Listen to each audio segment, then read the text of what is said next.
Okay.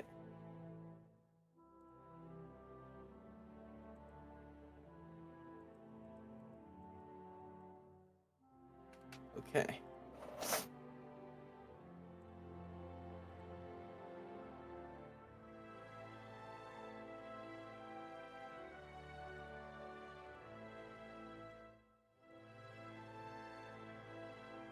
It's a bit loud, I think.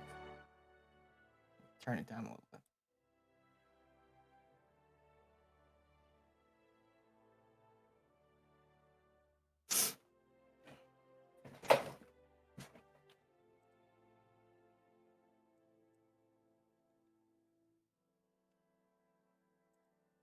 All right, gang. How are we feeling tonight? Tired. Oibus. Tired? Nervous? You feeling good? I'm just excited to see what wish Yeah. she says. You have thought about it, right? That's what I'm most excited about. Have you? I actually have a little random number generator, and based on what number comes out, it's going to be one of those things. Okay. Really? Is that true? Oh, no, I thought about it. Definitely felt the pressure, so I thought about it.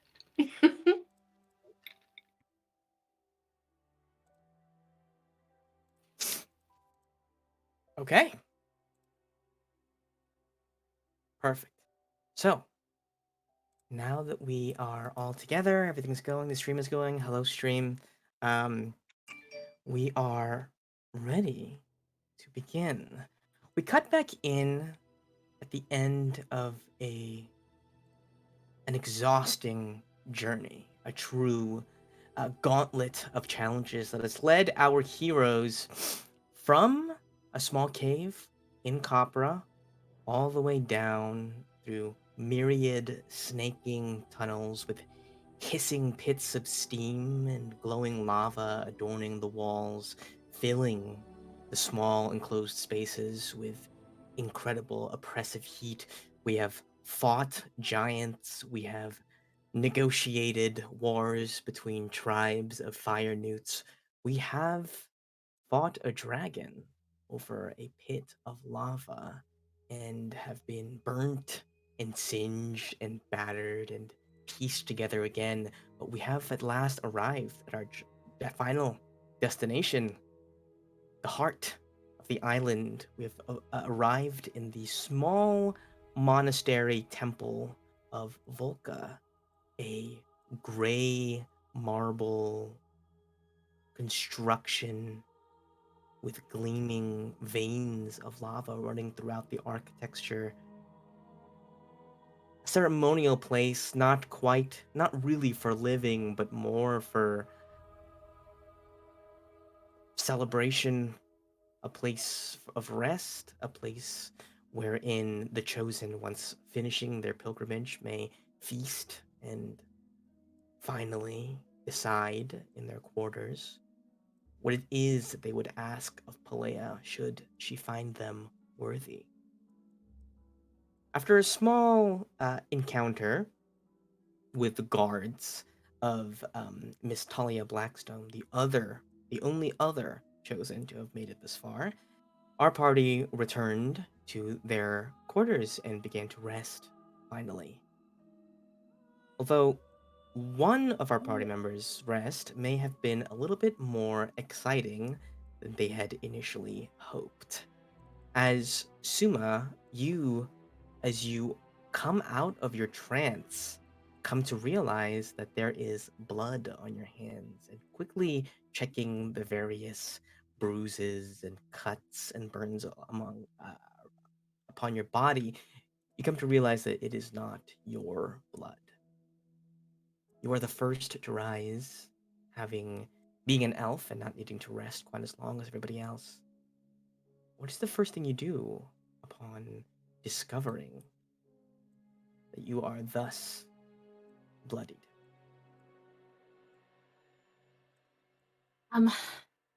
I immediately look to the rest of my companions and just check that the blood is none of theirs. You glance around them. They are in varying amounts of injury, given the trials you have encountered thus far, but in almost a sick way. You've been fighting with these three for so long. You know what their blood looks like. That's You can creepy. tell just by looking at them, this is not them. Yes. Okay. That settled. I breathe out and then I summon to me. I just Bella, pop him into existence.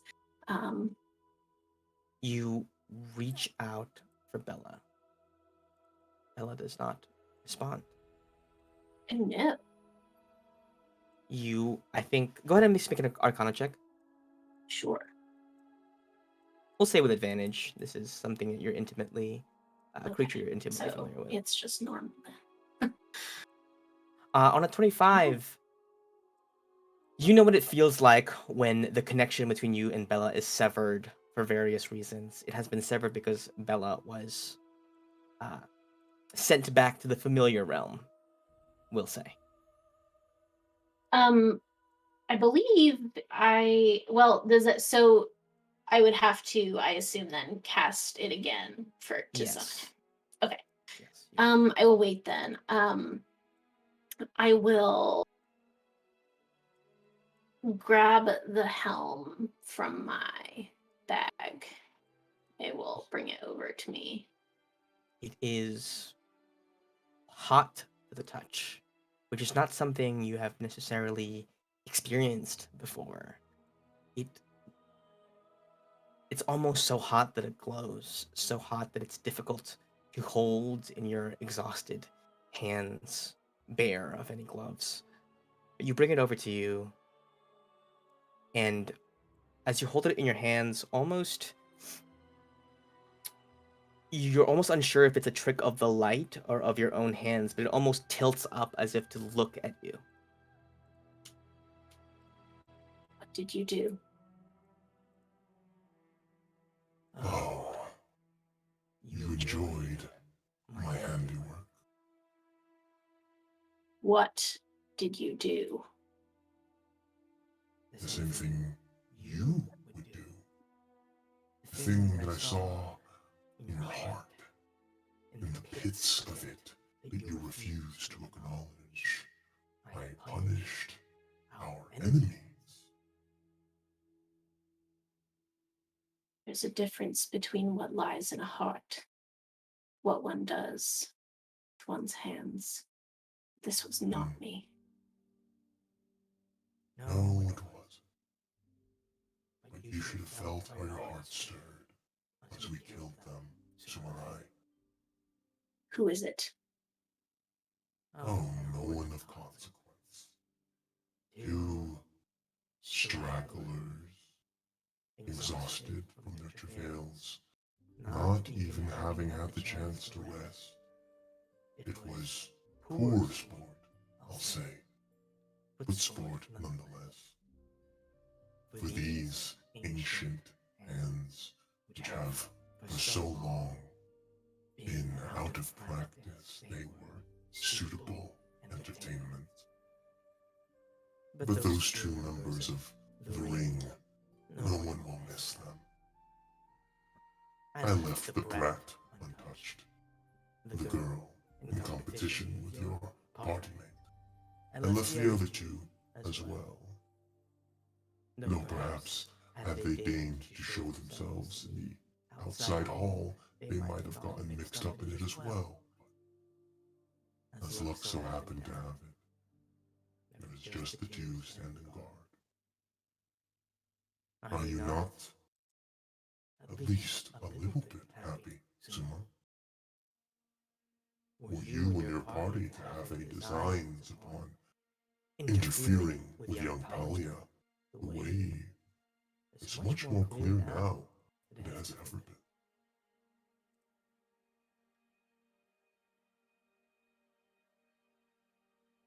Or someone so ancient, so powerful. I would have thought you smarter than that. And I just put it down and I walk away from it. Understood. I will I say go that, to, yeah, I am headed for Gallet. okay. We can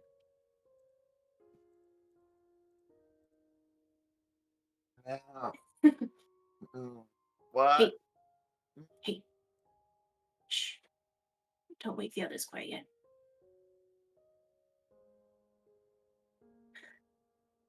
This is hard, but I need to talk to you.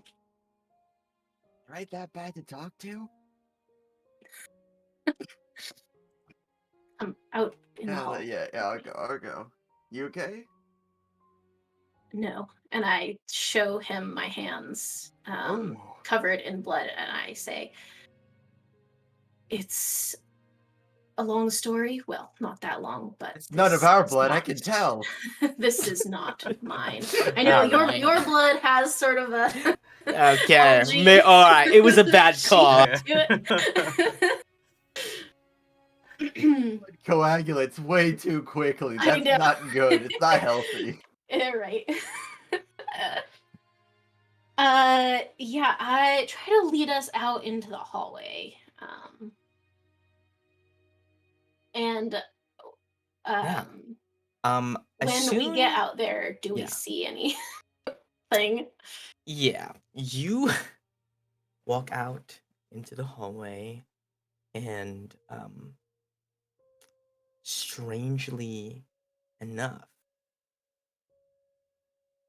you don't see any bodies, but you do see two sets of empty robes, a sword that is clattered to the ground long ago, and a staff as well, each to a set of robes. The bodies, however, are no longer there. The robes are, as you would expect, slashed and damaged and ripped through and stained with blood. Judging from the size of the slashes, it is not difficult to imagine your own blade having rent them asunder. And yet, no body.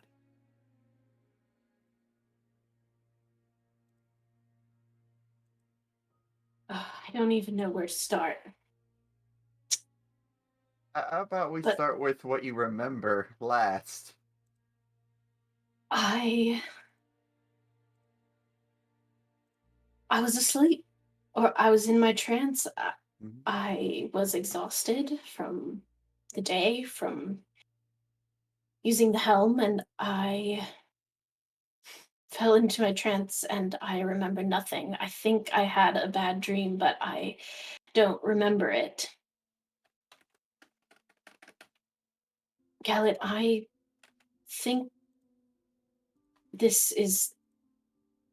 I know it was my hands, my body that did this, but I think it was the work of the helm. Any particular reason why the helm would do this? It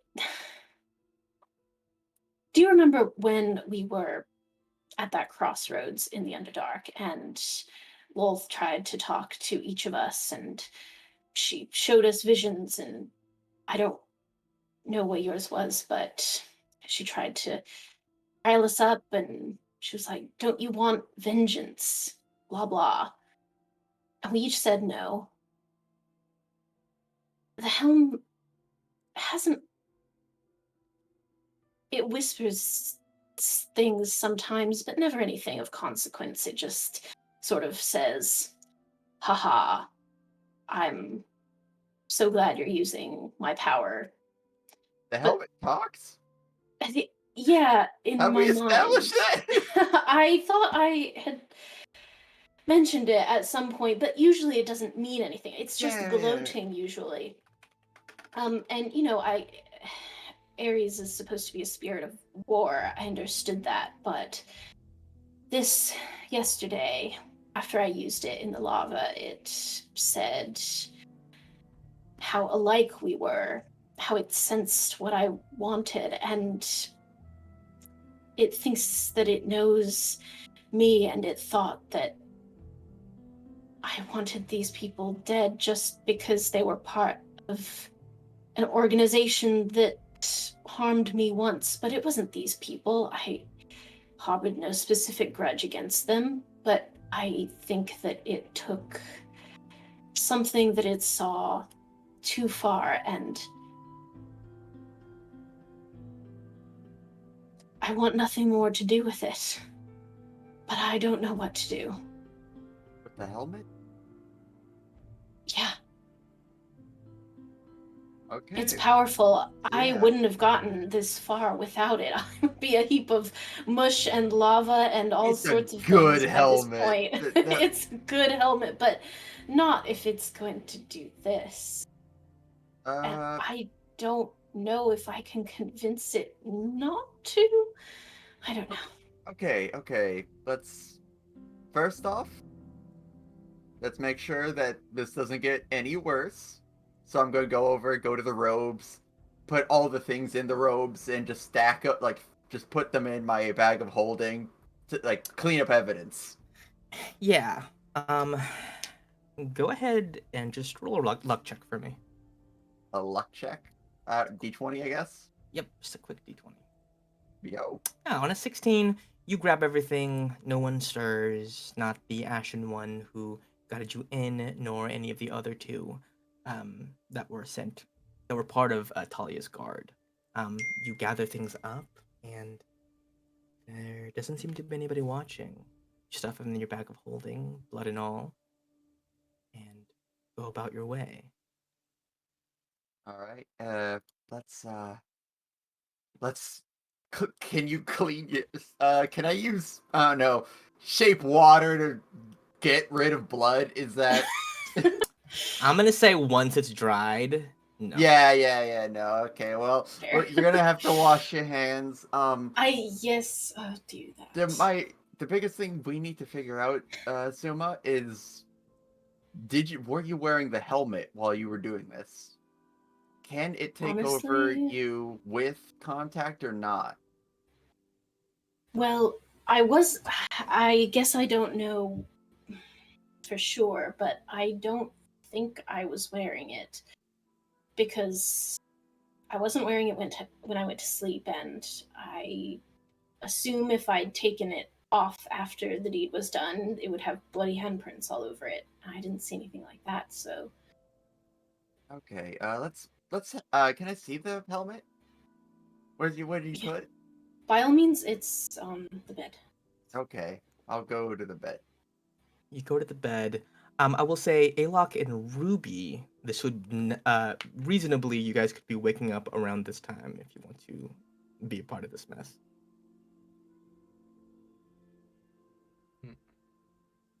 Are there doors? Yeah, there's a door. There's like a stone door. Okay, I'll do my normal thing, my little prayer. Excellent. Galet and Suma, as you walk back to inspect the helm, you spy Alok there doing his customary prayer at the threshold. I'm just gonna hope he somehow doesn't acknowledge any of what's happening over here and just let him continue praying. I know. Probably feel like he'll freak out. Then he just Yeah, does his thing. He's not really. Because I feel like Suma already knows that Alok is like deeply uncomfortable with all the stabbing that he has already done. So this is worse. So I'm just gonna let you pray. I just pick up the for a helmet. minute. Me and Suma are gonna take a shower. Bye. What? Okay. Well, I guess I'll. You're better at this. Can you inspect it? Do you see anything new? Anything new? Look at the helmet. Yes. I think Galet, when you pick it up, it is cool to the touch. But the moment you hand it back to Suma, you don't feel any difference, but to Suma, it is still very hot. Although, there wouldn't necessarily be anything to... For Gallet, it feels as a helmet should, cool, metal. But for Suma, right now, there's a heat to it of an unknown origin. And if you would like to inspect, go ahead and give me another Arcana check, though this time not with advantage. But a +8 is gonna get you there, regardless. You inspect the helmet and draw upon what you can of your arcane knowledge of cursed artifacts, or perhaps of living artifacts, various tomes that you have encountered along in your journey to become a wizard of a very decent level. What you conclude about it is this: the helmet seems to be full. Not in the sense of filled up, but almost in the sense of satiated. It has taken in something and become more. Perhaps as a result of the murders, or perhaps the murders were caused by its becoming full. It is difficult to say, not knowing too much about the man himself or the nature of his binding to this helmet. But you get the feeling like it has become more now. The thing inside of it has grown stronger.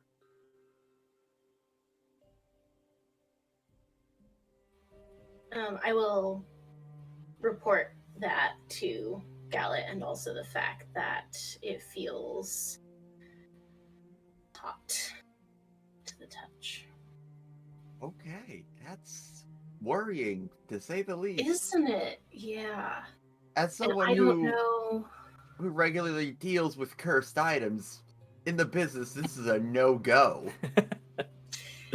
Yeah, I mean, I guess I haven't prepared my spells for the day. I could try to prepare remove curse and just see if that does anything. Because the only thing, I mean, I don't know. It's I don't want to be rude or anything, but I mean, it's good. We should give that a shot. I assume we're not going to be doing too much fighting as long as, we clean you up. But I don't think that's going to work, period. This is a sentient item. Yeah. And cursed items really like to stay. Yeah, well, the thing is, as terrible as it is, I mean, I feel like it's absorbing souls or something, which is pretty bad. Yeah, no, that's bad.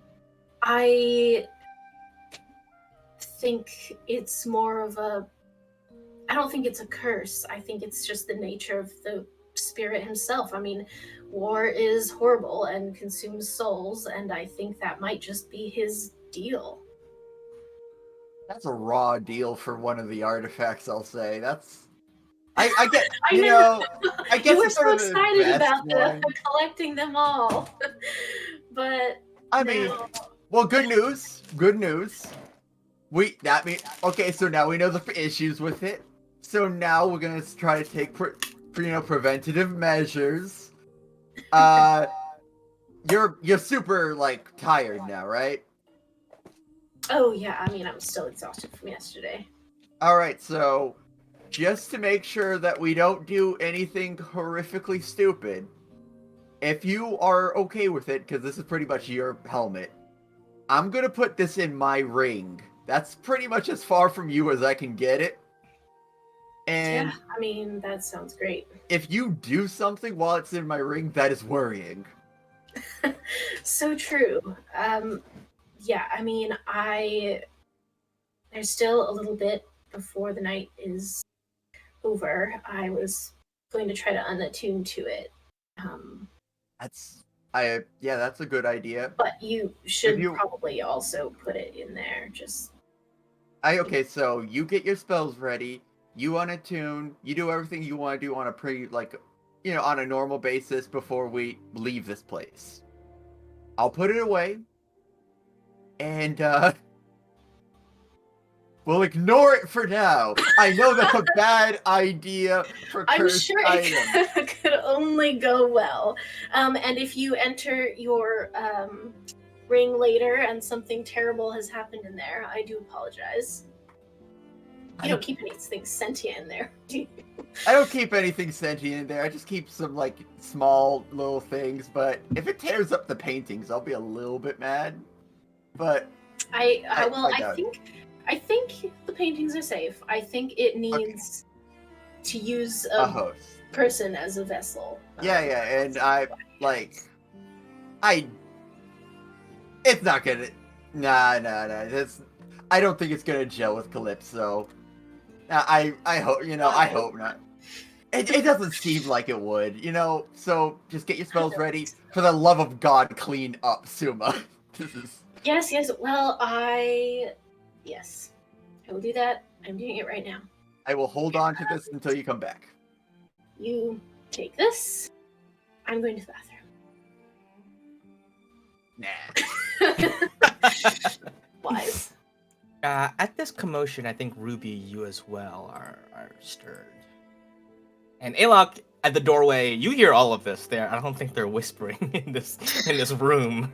It's made of stone. It's a bit echoey. It's kind of hard not to hear all of this. So I'm not sure what you think about this. I think Alok's a little concentrated on what he's doing.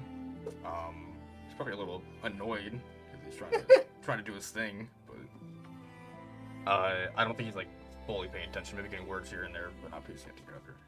Gotcha. I think Ruby was probably pretty restless, just like thinking about the boon and stuff today. But when she sees like Gal walking up, she might be like, "We'll take," because she knows that Suma's also in the bathroom, right? And then she might be like, "You guys like hooking up or something?" Look, all I'm saying is Suma gave me his head element. Oh, really didn't go together in my head well. Yeah, that's. Have you thought about that choice?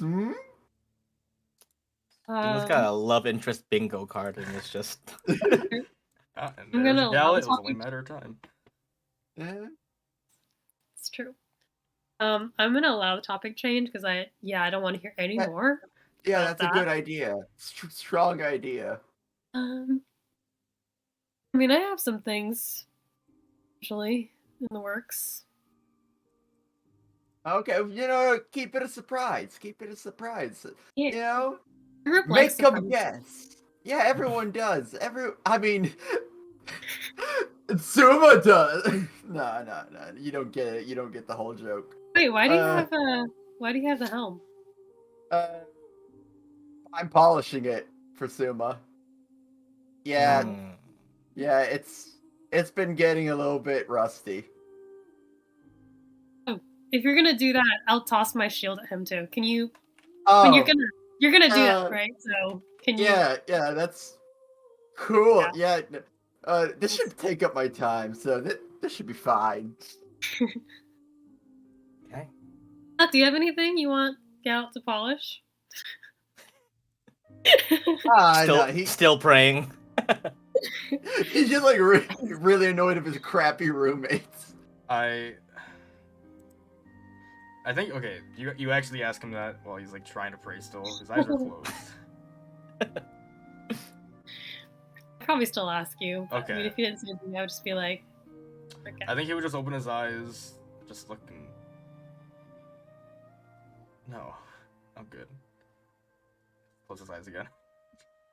Guy Very clearly Alok. annoyed though. He polishes his own stuff. He's on top of that, yeah.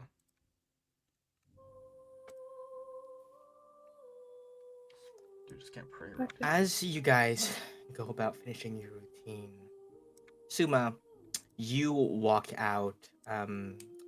Your guide, the Ashen One, did gesture briefly. It's like, all right, so behind this, wall of lava, there is a bathroom. Actually, all you have to do is walk straight towards it, and there's a little sensor and it opens up like this, and he kind of shows you. It's like you know those like where it's like in really fancy places, it's like a waterfall, and if you walk towards it, the Oh water yeah. parts so that you can walk through. That's fancy It's a bit like schmancy. that, but with molten lava, so it's a little bit less, safe.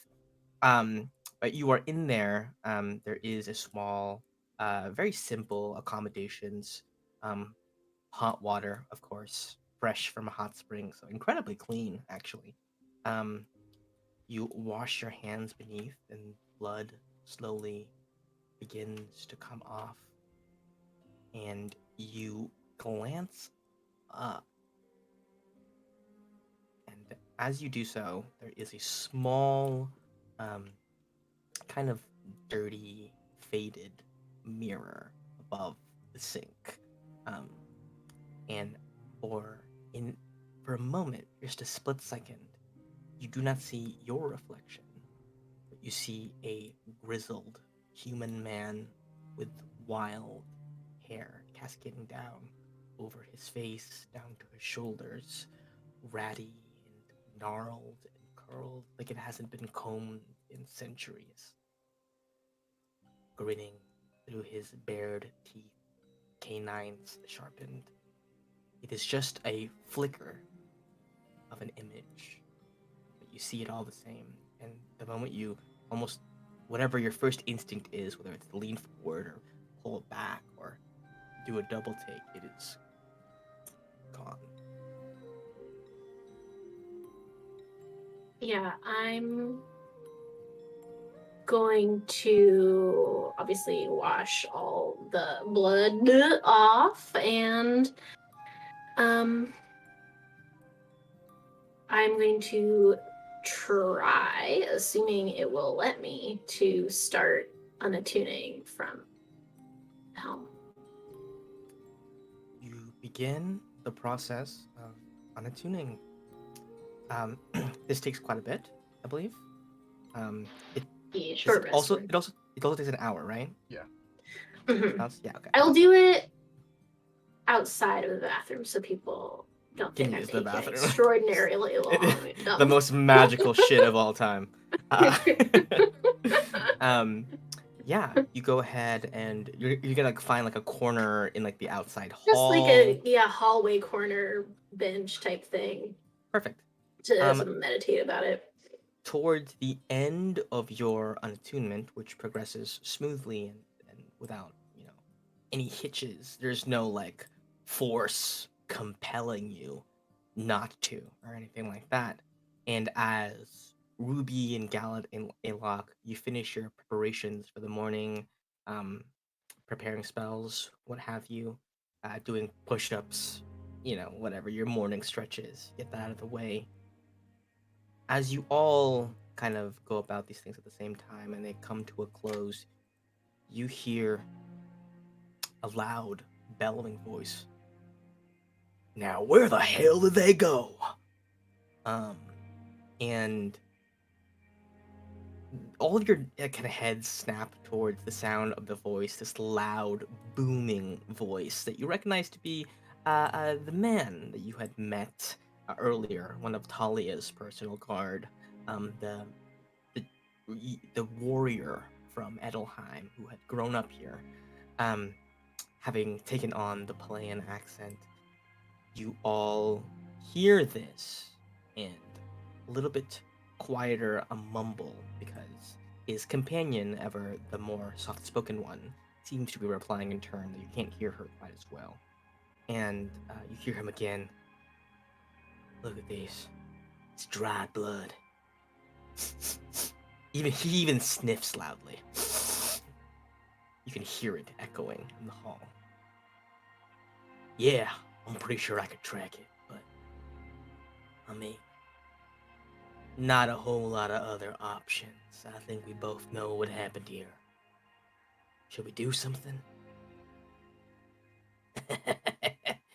Well, job's a job, right?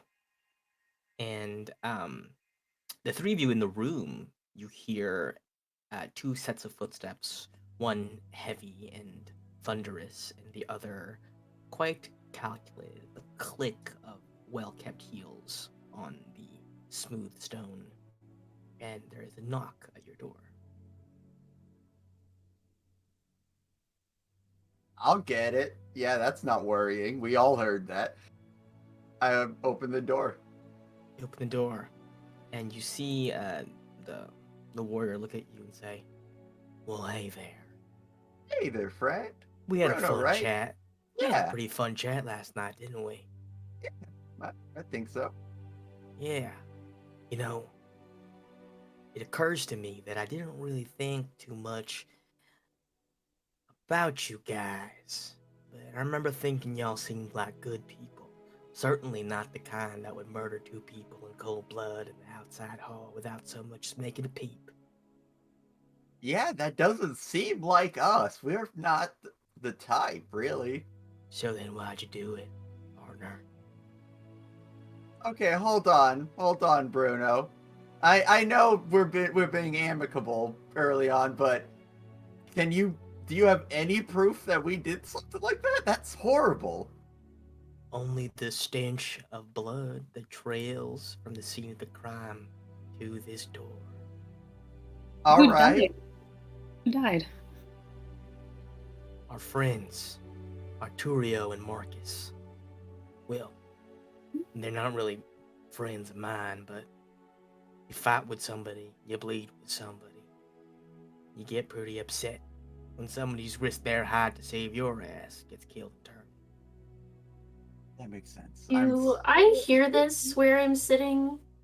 I would say Bruno's voice carries, and he is making no attempt to be quiet. I'll come out. You come out. They haven't noticed you yet as you kind of approach. You just kind of approach them straight away. Or do you kind of hang back?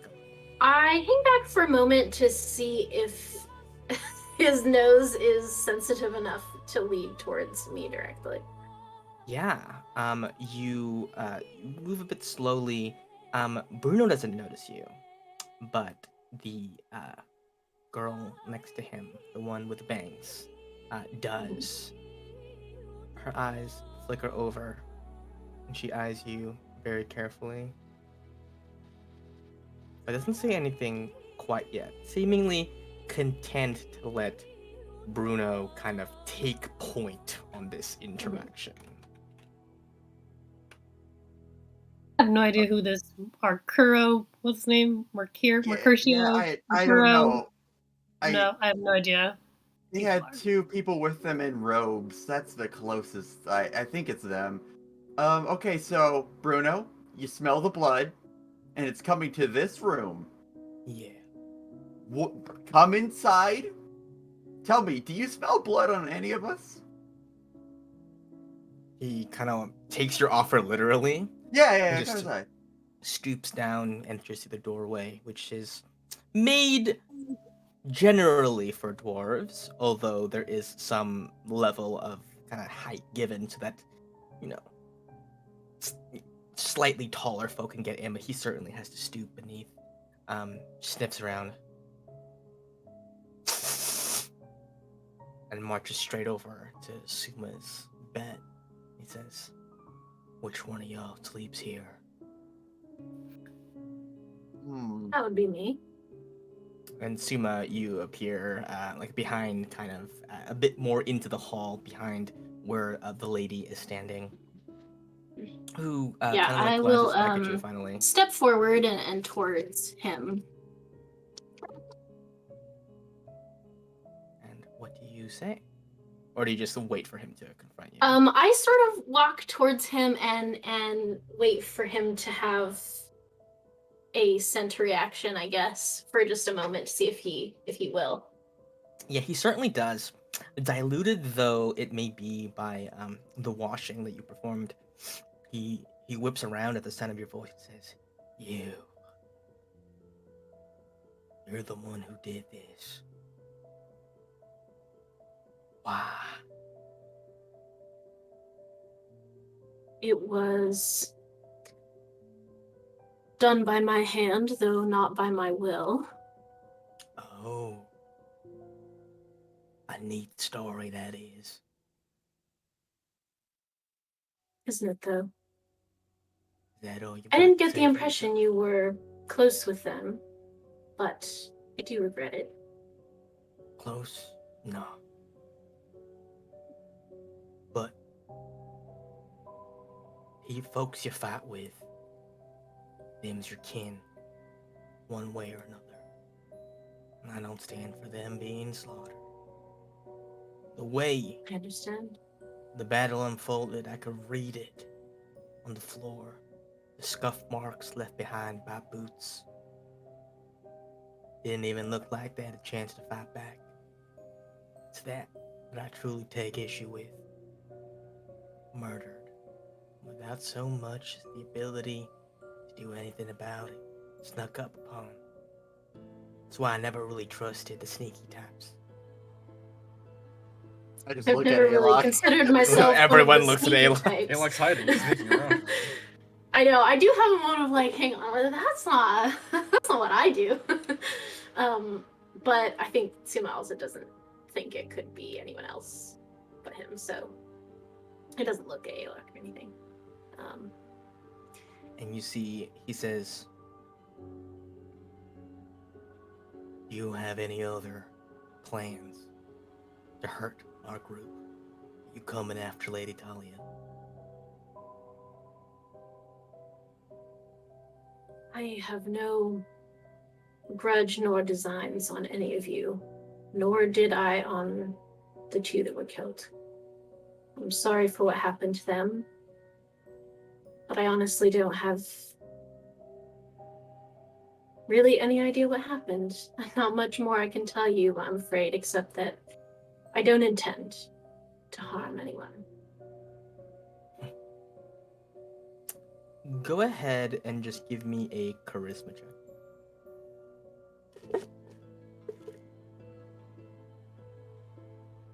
Yo, nice.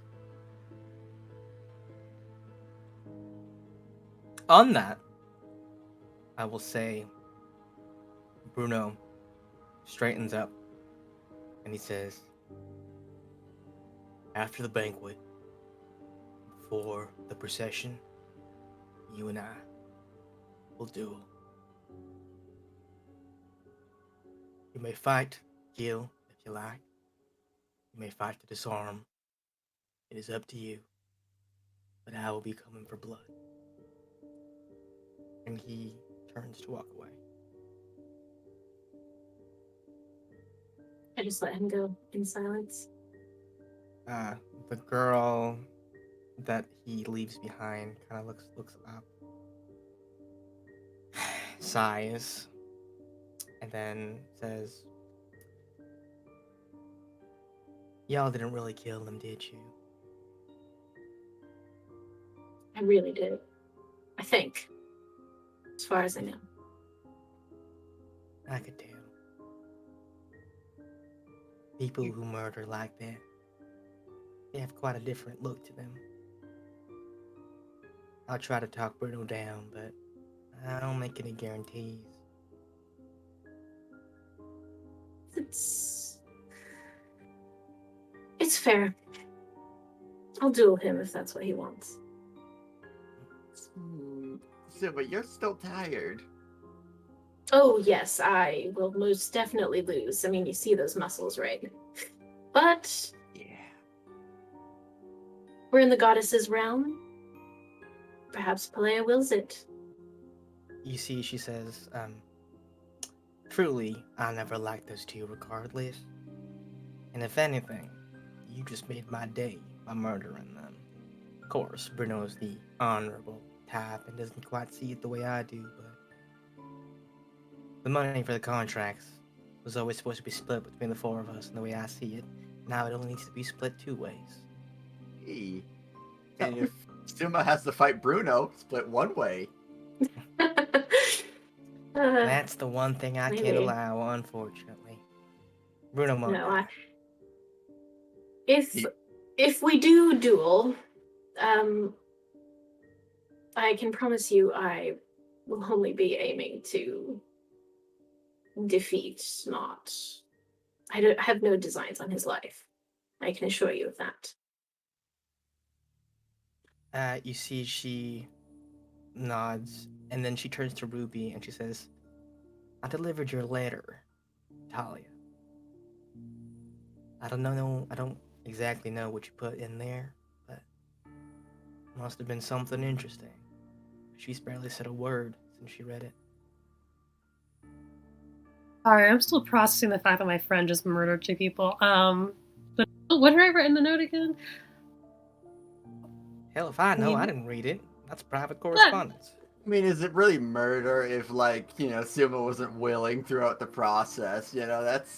What is that? Like I'm sleepwalking? so confused. Yeah, that's aggressive sleepwalking. That's, I think, the closest we can We go need with. to like tie you down when you trance now, like. But That feels like that would have so many complications. but I guess you'll find out soon enough if you're gonna be telling Talia what Letter was talking about. So All right. See you all after the banquet. Thank you And for being the she- kinder one. She steps away. Yeah, I think you get the sense that from Bruno's perspective, he thinks he's doing the right thing. Oh, I And totally it's understand pretty difficult him. to, I think, yeah. My friends are dead. It's literally right. You smell like the blood. he's And not you denying just said, it. I did it. If anything, she's the asshole, you know? I feel. She's a little bit. Uh, She's yeah, a little for bit. sure. Scary. She's We're a sort little of bit just scary. glossing over that 2 people are dead to a degree, but She gets more money. That's kind of fucked up. and they're ring members. I All remember, of them are yeah. bad. They probably That's how that works.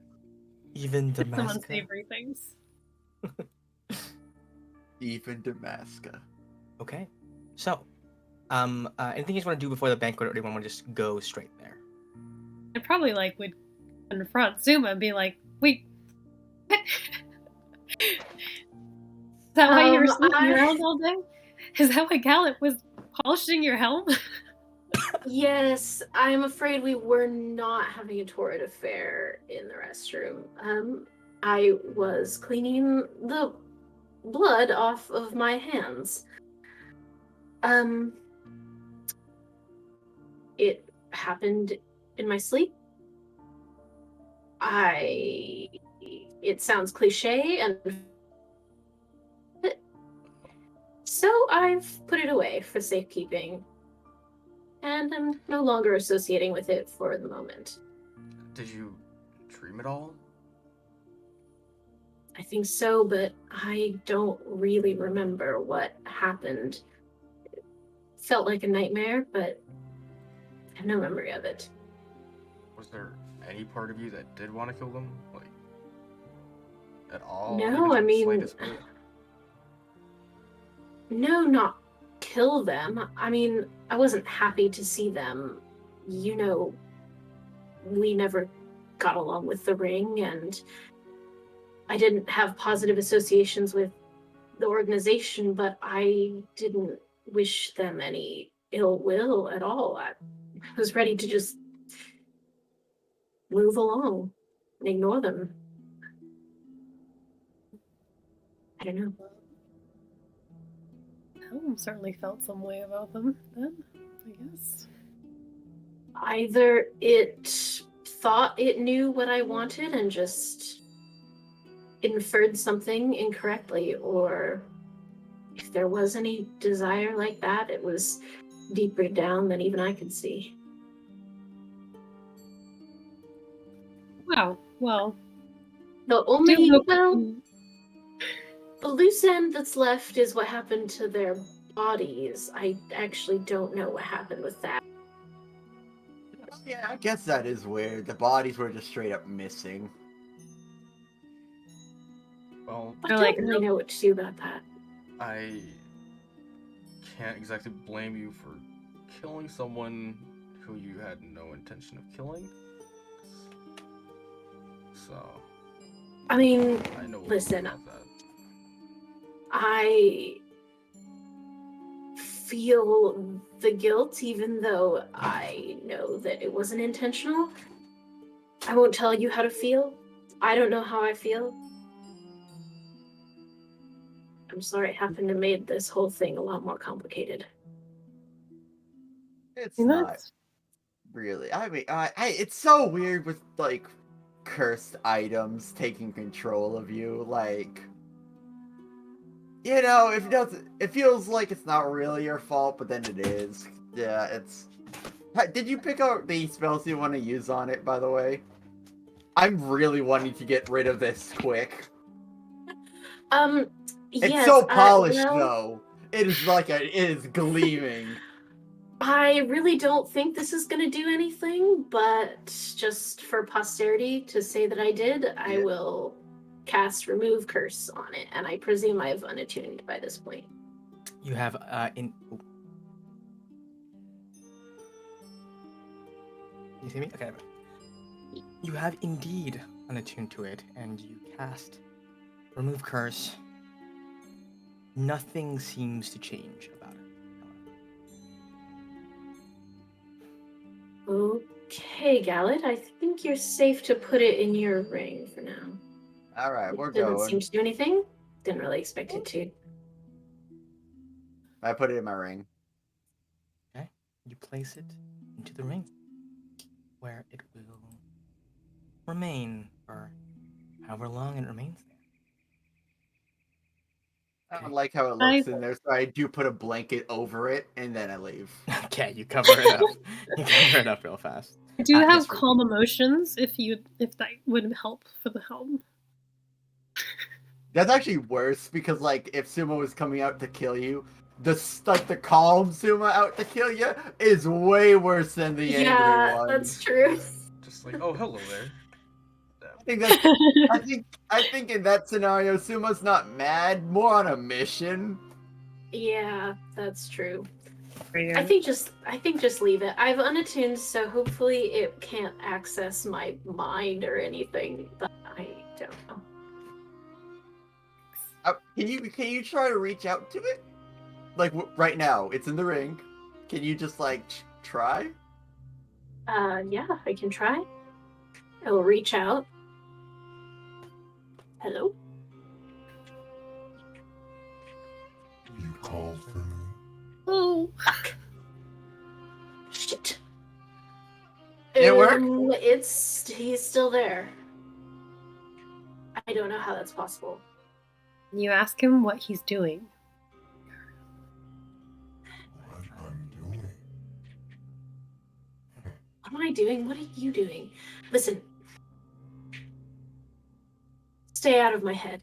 Don't ever do that again. Out of your head. So am I. I am your head now. That is. Wow. What's yours is mine. I'm so fucking tired. Oh my god. What do I have to do to make you stop doing this? Do I have to unleash you on somebody every time you get full or something? That would be nice. Although, believe you me, in a little while, given enough time, I won't need you. I won't need your feet. Oops, I think your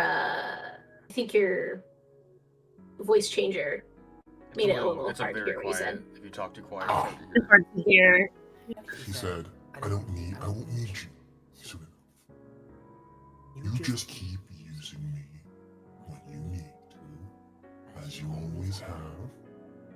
And each time you cheat death, I will redress the balance and take lives. No one that you like all too much, of course. But it can't be you in control when I do. It has to be me. So all you have to do is sit pretty. Let yourself go. And people that mean mean your friends and family would continue to disappear. And eventually, you will be free of me, and I will be home. And we can all live happily ever after. If there's one thing I'm good at, it's sitting pretty. Talk to you later. And he vanishes from the forefront of your mind. You get the sense now, as you kind of pour over the thing, that the helm being full, it's more of like a condition was satisfied.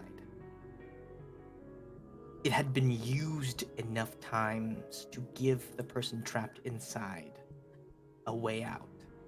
And the way out, for now, is through you. You get the sense that you're not going to become Ares, but that in time, with enough under his belt, he will be able to return from wherever he is. Do I get the sense that, because the ring, the helm is unattuned and in the ring, so is there anything to suggest that like he has unattached himself from the helm and is like possessing me in some way, or is it just like something else? Can I tell? It's almost as if he's hopped vessels. The vessel is no longer the helm. The vessel is now you. Ooh. That's unfortunate. Whereas, because his spirit was contained in something, and you have grown and bonded and attached to this thing for long enough that you are his second vessel. Though from what you could tell, there is still, the majority of him is still inside of the helm. Just that there is now a part of him that is with you. If that makes sense. Like he's being downloaded into your brain. Bad news, everyone. He's still there. I think he doesn't need the helm anymore. And I don't know. It would be one thing if I could just say, I'm not going to use him anymore.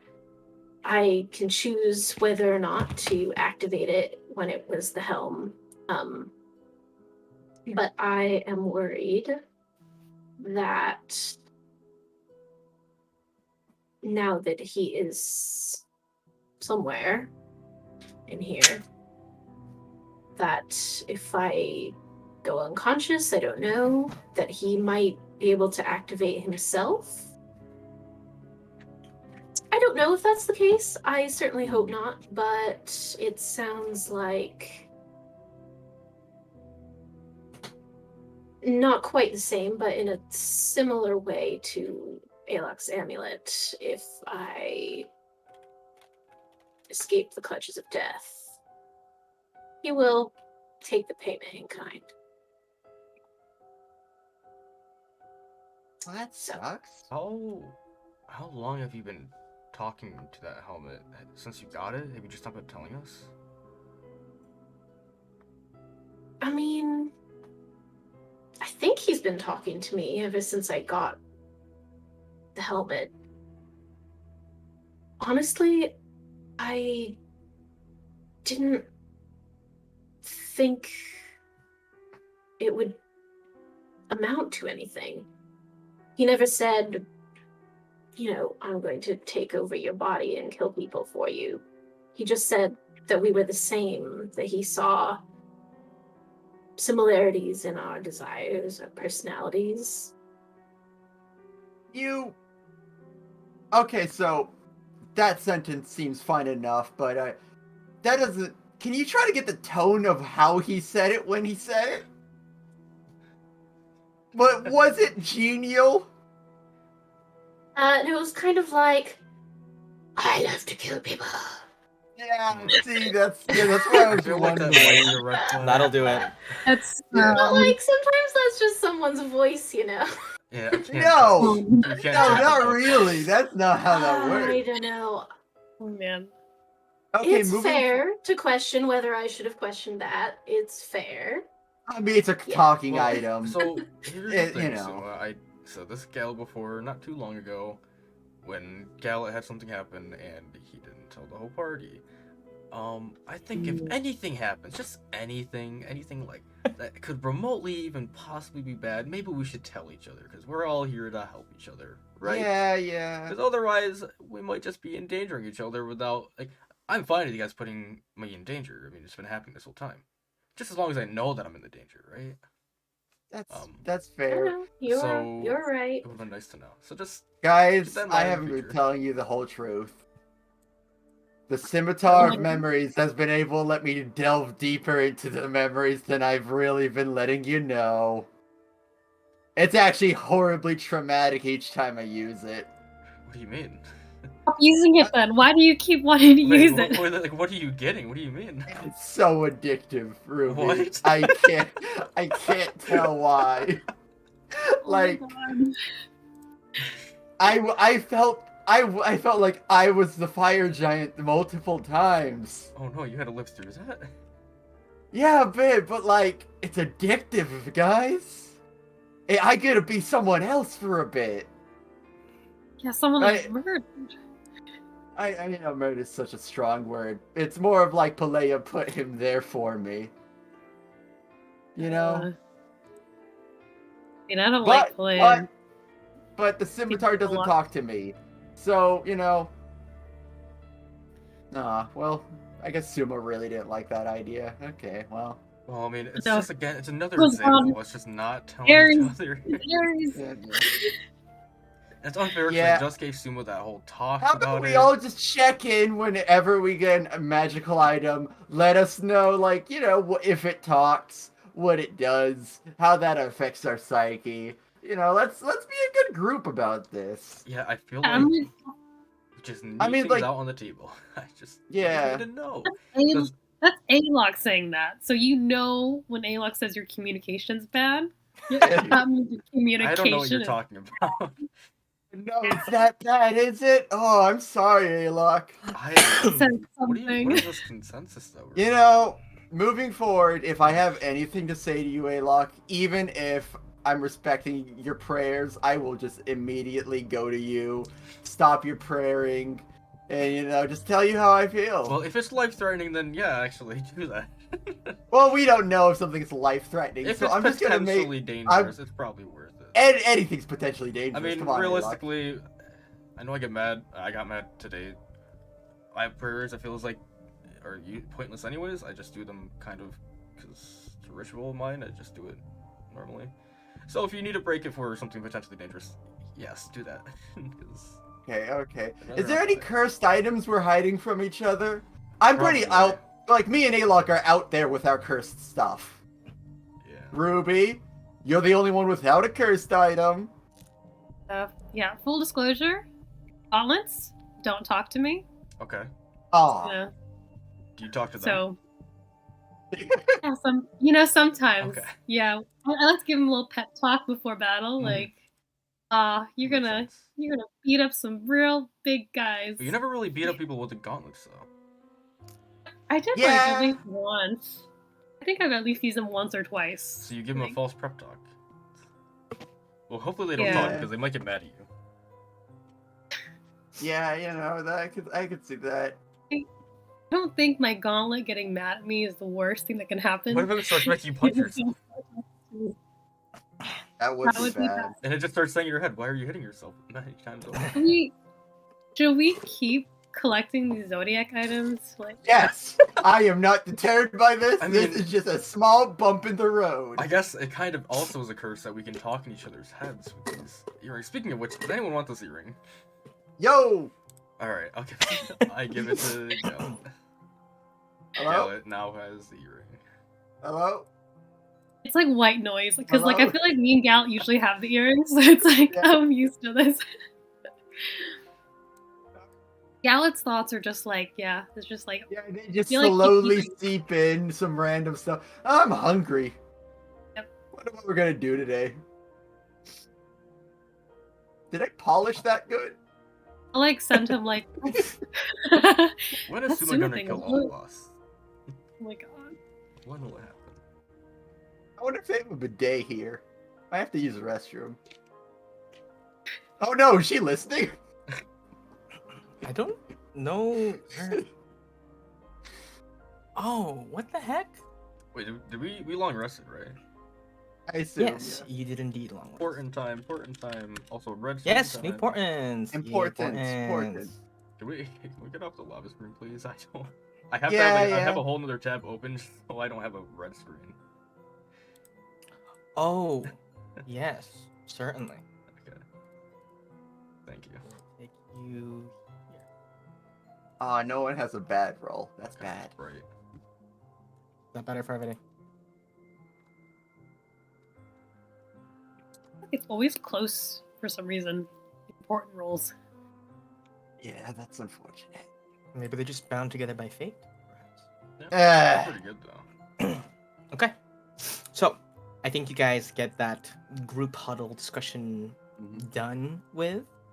And you make your preparations for the banquet. And as you exit out, you see that there is truly a number of Ashen ones that don't really make sense to you. There's like so many of them. Except you look around and you'd never really even noticed any other living quarters other than the ones prepared for the chosen. I mean, there's always, I mean, I think it occurs to you, oh, maybe they just, they all sleep in the chosen rooms, and then the few who make it here, that room gets taken up, and then everybody just cramps together in the other ones. But there is more Ashen ones here. These dwarves in these long, gray robes, faces mostly hidden, beards trailing salt and pepper down to the floor. There's more of them than you feel like really makes sense to be living here. And they are scurrying about diligently, setting up what truly is a far larger table than it really needs to be, at least for this occasion, because the full house of Chosen would have been eight. Eight Chosen, plus each of them can bring up to 4 Guardians. So this is a truly massive round table built to accommodate a full house, all of them. But as of this moment, there is only the 4 of you, the 2 in Talia's guard and Talia herself. You end up situated kind of at opposite ends of this giant table in silence as you are attended to by the Ashen Ones. They prepare for you a feast that defies reason. Exotic birds cooked to perfection, nice salads filled with herbs and spices that you know for a fact, Ruby and Suma, do not grow on Pelea whatsoever. The falling ash, always constantly raining down from the volcano, would not allow for such diversity to exist, and you can't imagine any trade ships getting all the way to Volca, and yet the feast laid out before you is complete and full of various different options. The food itself is delicious, a fine complement of wines of every color. It's interesting that despite there only being really 7 people here, the table is set for everybody. As if everybody that had been participating in the choosing were here, even the ones that failed early, or forced to fail in the case of Beta and his counterpart, Bronos. It passes mostly in silence. You see Talia eats reluctantly, almost out of habit more than any need, You imagine she must be exhausted after the travel. She is blank-eyed and silent, just looking down, fiddling with her fork around a pasta noodle. Her two bodyguards to the sides of her, one of them eating voraciously, Bruno just chomping down at this giant hunk of mutton, like a huge leg, comically sized, going to town, and his partner partaking of a few pastries, like cupcakes and stuff, and sipping a red wine. The rest of you eat as well. Do any of you breach this silence, or do you just let it sit? Good question. Were we expecting another party to show up? Just mention of like the group coming. You kind of, I think, assumed that whoever was gonna make it would have gotten here by now. Although that doesn't discount the possibility that, like, like one haggard person limps in at the very end, like two people left, one chosen and one truly haunted bodyguard.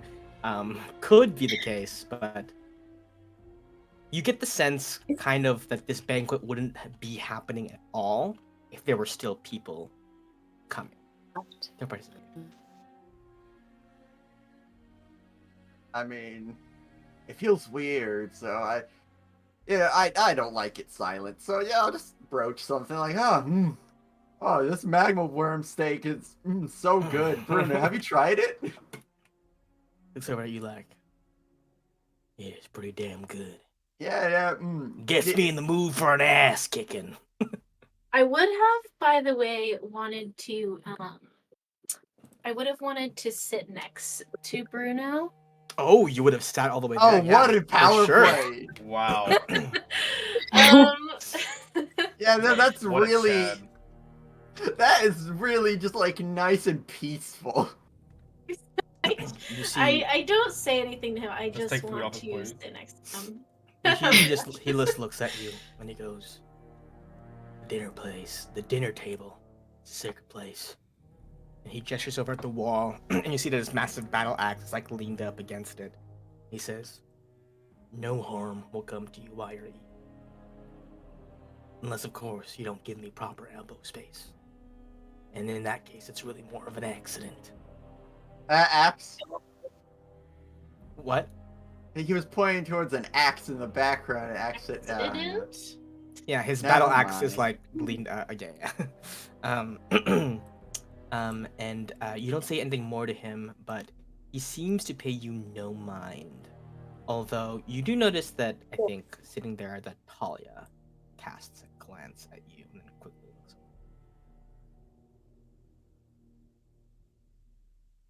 Miss Talia, was there anything particularly interesting about your trials? What did you end up having to face?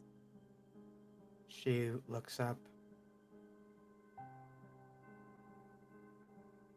There was a part where we had to jump platform to platform with the lava raining down on all sides. Bruno carried me the whole way.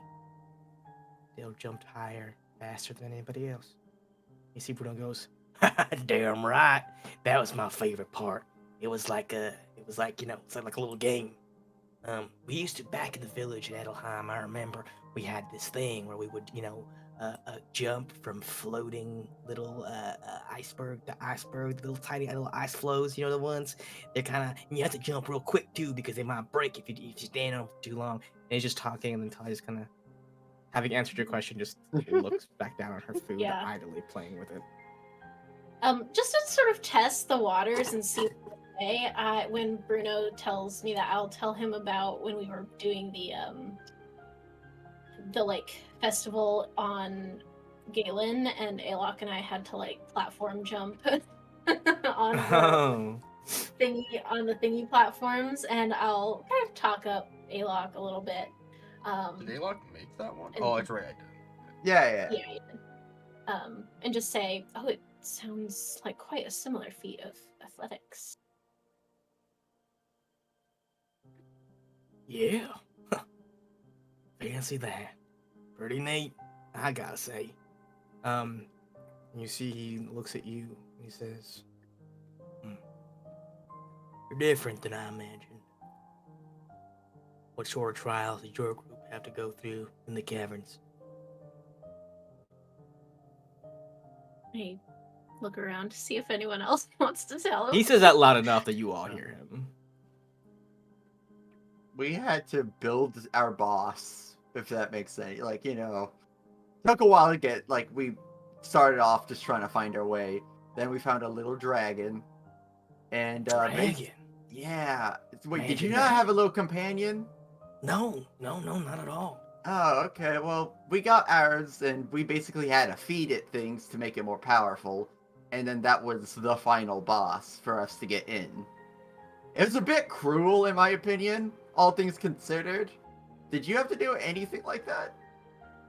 Well, as a matter of fact, significant portion of our trial involved seeing our dead loved ones come back to life. Well, it wasn't really them. They would emerge out like liquid people made of lava, harden into statues before us and moved as if they had minds of their own. And there was a section where we had to cut down our own beloved. Although they were just statues. I was not thus affected, though. Can't say that. Can't say that for him. When he says that, I look at how Talia reacted to all of that, because that seems so horrific. I'm Yeah, gonna for demonstrate to you. I happen to have a fork here. She was like kind of doing this with the pasta, and as he mentions it, it just down onto the plate. Oh no. Poor girl. And then her hand just drops the fork a little bit, and she just slumps back a little. Sounds like it was a bit of a cruel trial. I'm sorry Yeah. for that. I mean, I gotta say, Pelea, the island, she's a cruel place, you know? Everything about it, damn near inhospitable. Ash falling from the sky, food don't really grow out in the fields. You gotta spend all your time in the caverns and partaking of what the goddess gives you. If you ask me, it ain't the work of a loving goddess, but an angry one. And you see an ashen one that was pouring his, wine kind of just stops and looks at him. And just keeps pouring. And eventually walks away. And he says, "What did you think, Miss Ruby? What did you think of your trials?"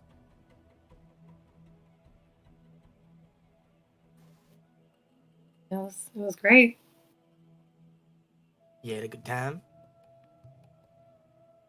No, that was sarcasm. Oh. I don't know if you have Oh, that. sorry. You see the girl goes, "He kinda has a bad time reading those sometimes." Yeah. I mean, not to cut down our loved ones, but there was a lot of needless accidental killings and punctuated by the fact that we then learned about their life stories. Yeah. I think technically only Gallet did. Okay, never. Right? I don't think Gallet told everybody what he saw in the visions, Right. unless I'm wrong. Right. Unless you recounted that after, during one of the long rests. I think if there was a moment, I would just be laying on the ground by Ruby, and then. Put on the earrings, I don't want to say it out loud. Yeah, I can't look at a fire giant anymore without, I wouldn't say bursting into tears, but He's the one that Heartlessness. stepped up. You see, you see Bruno goes, "Yeah, honestly, by the look of you guys when you stepped out, it seems to me that on a physical level, your challenges were a step harder. I mean, fighting the dragon, and especially one that can breathe flames that hot, judging from the state of your armor. That ain't no easy trial. And one that I can't imagine any ordinary folk, any ordinary soldier, guardsman would be able to defend against. So it does make me wonder. She did it on purpose, and why? Why is it different for everybody? Ours may have been a step more physical, but yours was certainly the more emotional journey, I would imagine. Yeah. So perhaps she has designs, or perhaps it's a whim. I'm not sure. At the end of our fight with the dragon, he was brought forward, like, into the ceiling, like he was ascending. Yeah. Do either of you have any experience with that? I still don't entirely understand. No, I mean, that definitely doesn't sound like anything I've ever seen. And you see, the girl goes, well, it sounds to me like you were buttering that dragon up or something. And after you fought it, it was probably ready for whatever it might have been. When you say butter up while we're eating this, I'm worried that we fed Iggy to something. Well, I highly doubt the guy. Oh my says god, he are we didn't eating give it to him? You Jesus, look very down rough. and Be a you lot more see a spicy. fire giant beard hair curled up in your pasta. No! Oh no. Even worse. polite Yeah, delicacy. so you guys I think just small talk a little bit and continue to chat about the trials. And I think the impression that you get is that certainly Talia's trials seem to be much more emotionally based. There was, of course, plentiful physical danger, but not so much outright combat necessarily. Especially when compared to the road that you guys had to take, which was, I felt like, fights around the corner. You guys were constantly being burned by stuff. Like the fire elementals and the fire giant who could have fought you, but that didn't happen. Luckily you averted that combat. The dragon at the very end, even the Minotaur who reacted extremely aggressively, and the two tribes who were also centered around war and solutions or approaches to it. And the slot. And the Slod, who was just kind of fucky. Although you get the sense that the Slod was also a part of Titus's trial. And Titus's trial seemed like he had a bit more of a combat focus as well. Judging from the fact that his entire guard got slaughtered, except for him. And he got a slot baby put inside of him. I think that's the general gist that you get for now. As you guys go on, however, the banquet eventually comes to a close. Your bellies are filled. You feel perfectly rested.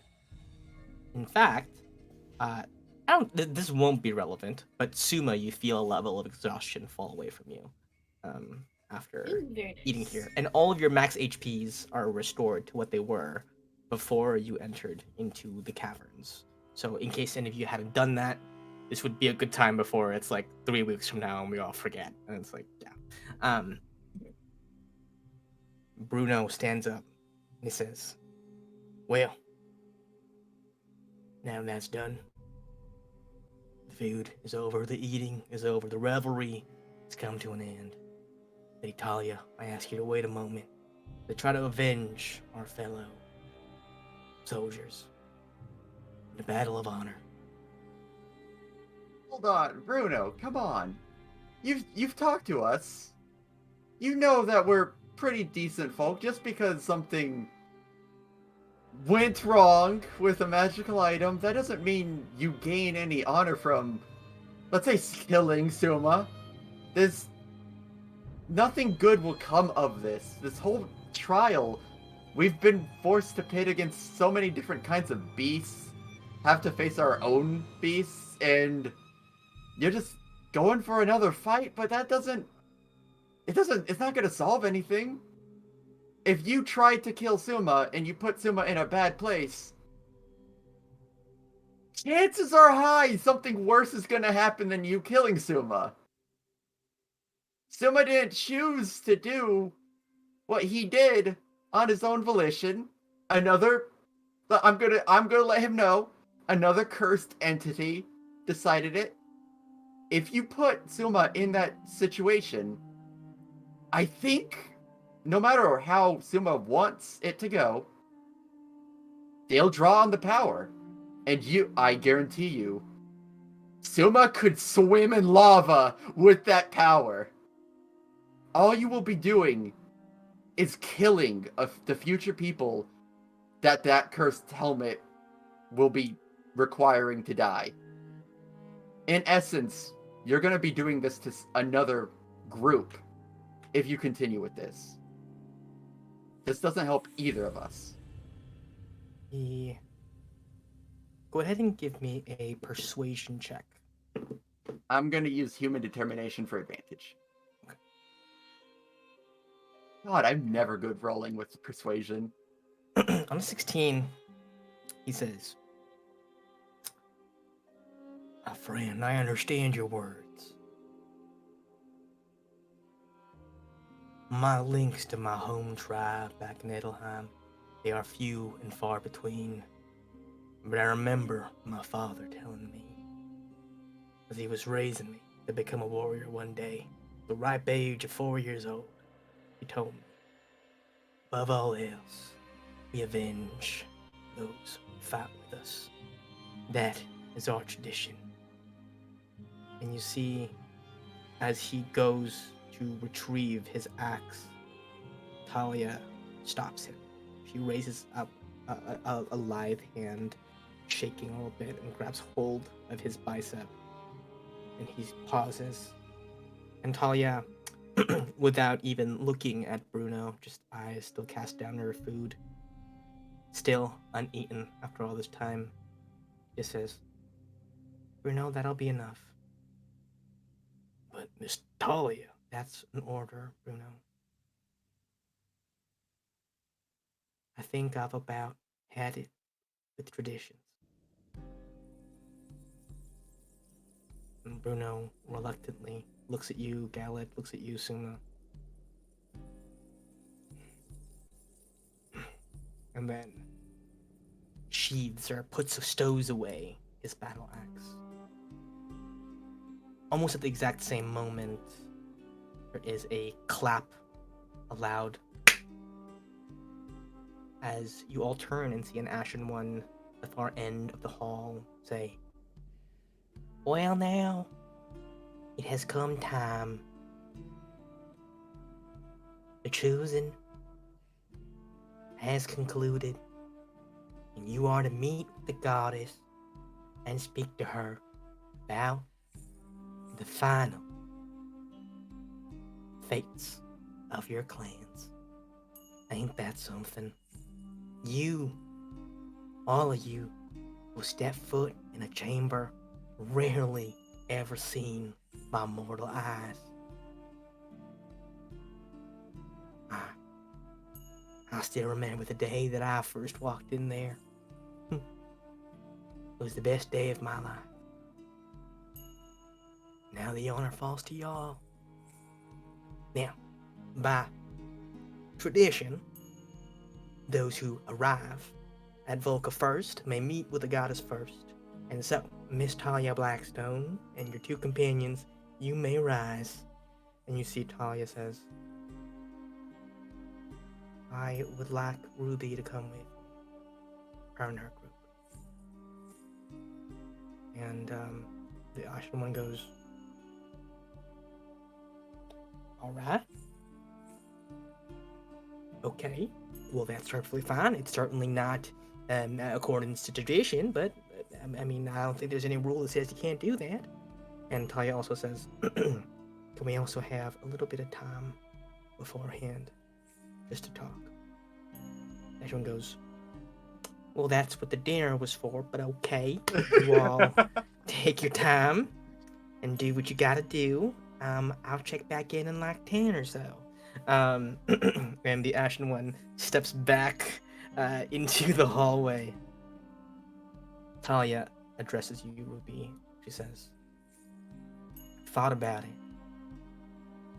What the hell is it you had in mind? Now you're talking. Well,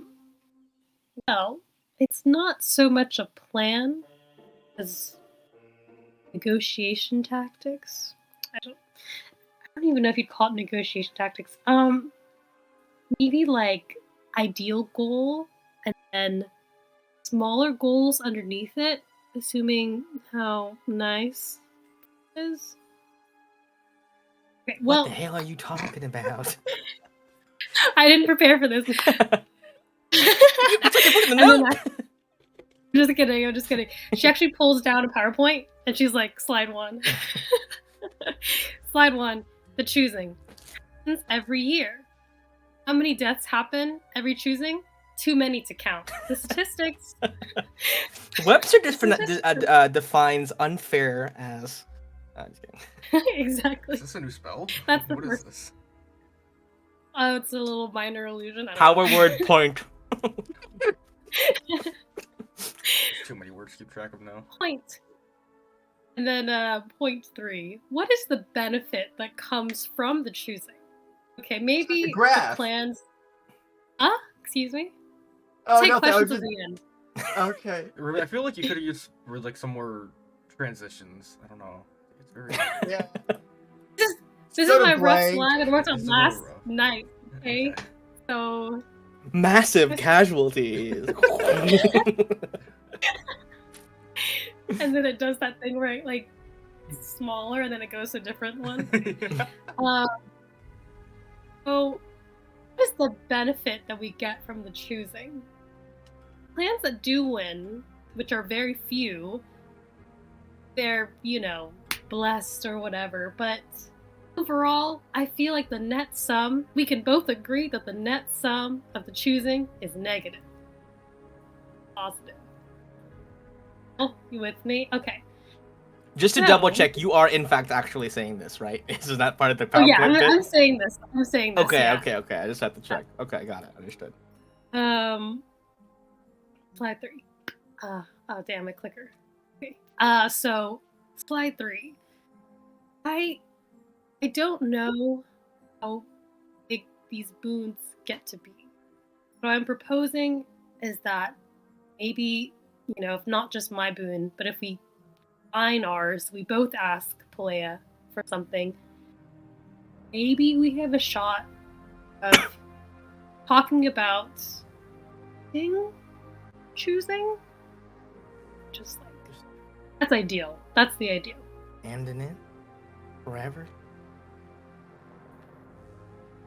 Just no more choosing of the chosen and the kills and the polka and the blessing and the cursing and none of it. I'm not really sure what that would even entail. I mean, it's always been that the fates of the clans are determined by the chosen representatives' performance.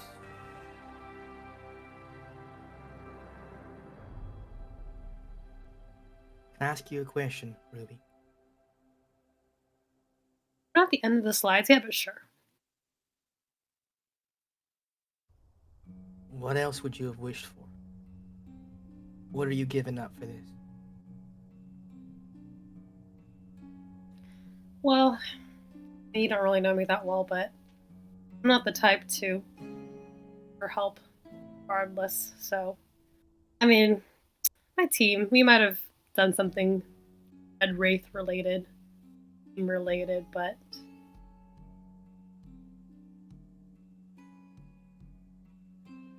My wish was to bring my parents back. isn't that one of those things they tell you not to wish for? She's a goddess. Can't she do anything?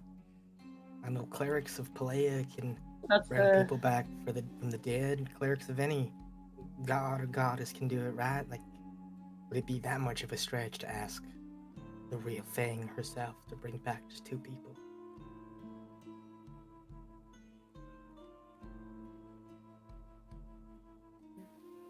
Ruby, Did you in your know?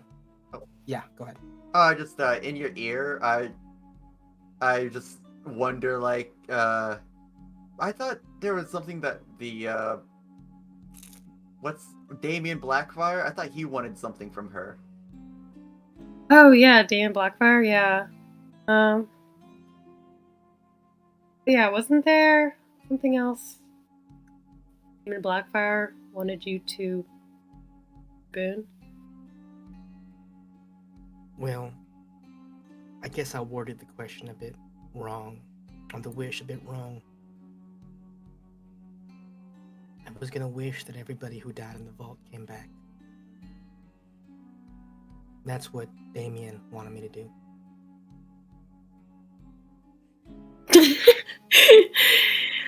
Ah, that's a lot of people. Now, I don't have this with, speaking with the dead or dead and all that stuff, but I've been told it's bad. And many people that I shouldn't do it. I mean, I don't know. I guess wouldn't you do it for your parents? past. Like, ain't that a fair wish? So many people died. Innocents, chosen. I mean, How many more people will die in the future if the choosing happens? she looks up at the ceiling for a bit. And she says, did you know that in the history of choosing, ever since the Maiden, the chosen of Marval has always been one of the royal line?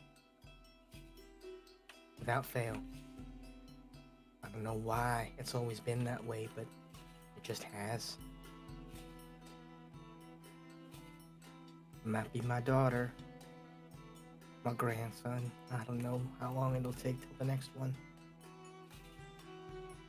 She looks at her own hands, scarred and roughened and blackened. She says, I miss my mom and papa.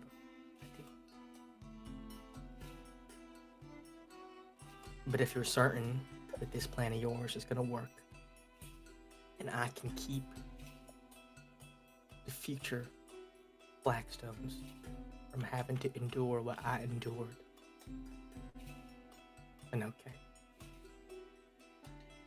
But we'll say it at the same time, together. Sure, kid. I'll do whatever you want if we're gonna have the same boon. Like, I'll even get you want me to sing it. I just don't want you double-crossing me at the last second. That's all. Don't know what will cause you to trust me, but Hell yeah. Oh, blah. I swear on my goddess of Sala, if that gives you any peace of mind. She nods. Okay. I have a question. We're ready. Oh, yeah, go for it. Did you, by chance, make a sign a contract with Damien though? Yeah, why? What was it? It was for? part of him it was part of him helping me out for the choosing. Was it to make the wish? Yeah, he said that, well, you guys left me in that one room, or well, I chose to stay behind. That's not on you. He was able to summon me somehow. I just heard my name being called, and I ended up in a safe house. And he told me that, well, he would help me out, ensure that I got my wish. And of course, he's always a big contract guy, Uncle Damien. I was never really sure what all that was about, but I get it. I guess he's a businessman and always needs things in writing, but I mean, he's always basically been an uncle to me. I don't know why he couldn't just trust me, but I just did it. The wish helped both of us out anyway. So, what happens if you don't do what he asks? Well, he'll probably be real upset at me, but Did you read the whole contract, including the fine You- print? Yeah, do you have a copy of it Yeah. by any chance? no, Just I don't understand what's happening right now. You don't have it on you, and you didn't read it. Uncle Damien is not super, how we say, nice. Well, he's a ruthless businessman, I guess. Yeah. Well, the problem is his contracts are a little more than legally binding. At least the ones that we saw. He usually ties it to the life of this signer. What do you mean, no lie? Well, when he Like, if I break the contract, I'll die? I don't know if he does it with every contract, but with ours he proposed that, and if we had broken it, we would have died, or something along those lines. You see, she looks down.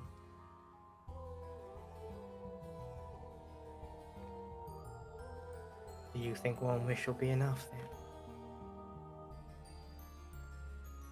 They'll have to be. I'm a little confused on this though.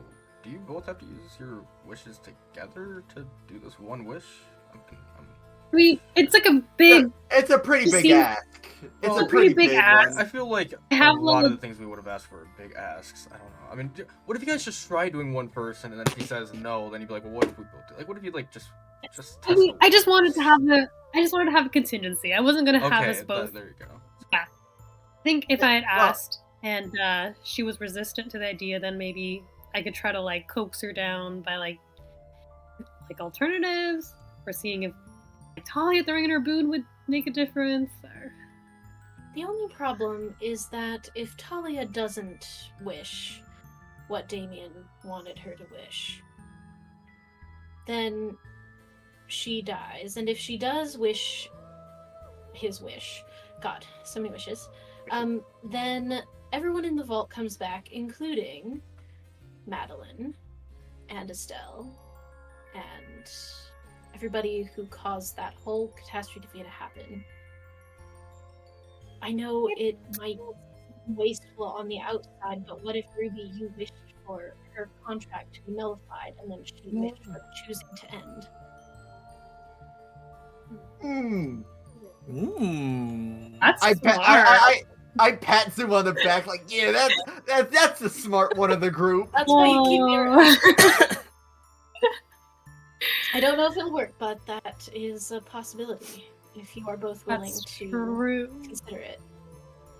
I'm not mad at it. I feel like it's not even that big of an ask to be like, can I nullify all of Damien Blackfire's contract? Just like, Just fuck him over. That would be so That would be cool. pretty Well, sick. Oh, that was a lot, shit. but That would be That would you be- could That's a certainly power try. play. I like that.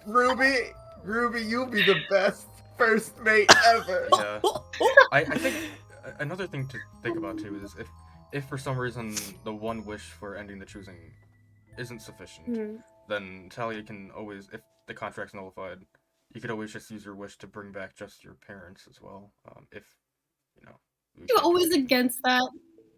Like, you're personally against bringing people back. I am, but I Whatever. prefer you make that specific one of just your parents rather than Madeline as well. So I will take the step just to make that precaution.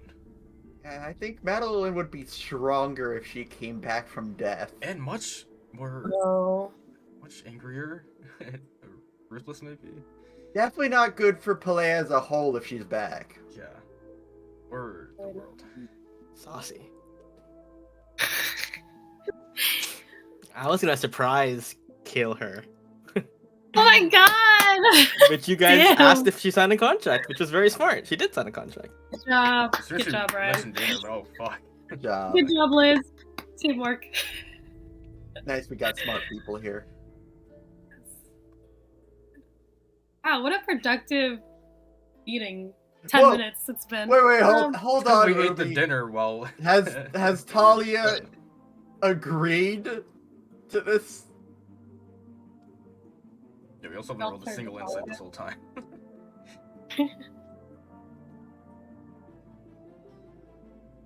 So are you guys just brainstorming stuff with Well, Noel stop- signing a contract? You do this out loud. Aylock asked at least out loud the whole like, at least make it Yeah. specifically your parents if the With choosing contract. isn't allowed. Okay. Yeah, I can do that. But it would require you to use your wish to nullify my contract. Why would you do that? I mean, one way to get your trust.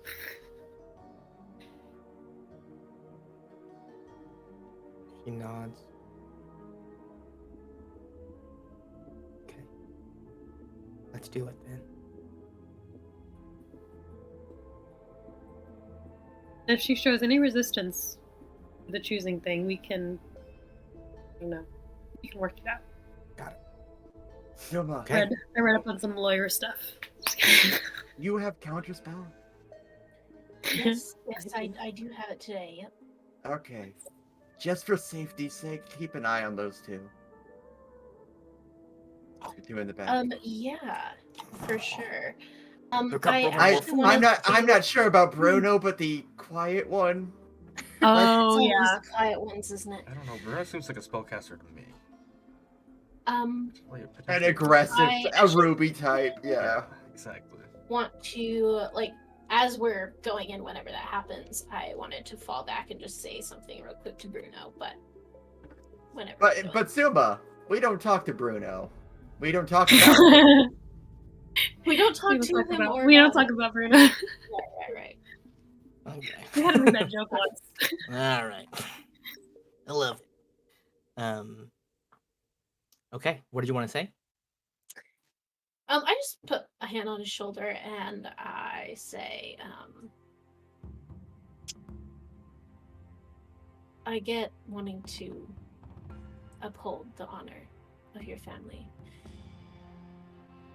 If we ever should meet again outside of this, once the whole choosing thing is over, we can talk about a duel then. Yeah, we'll see about that. We shall see. Nods. Claps you on the back a bit way too hard. Knocks the wind out of you a little bit. But as you all rise, and she was, oh good, y'all are done. Perfect.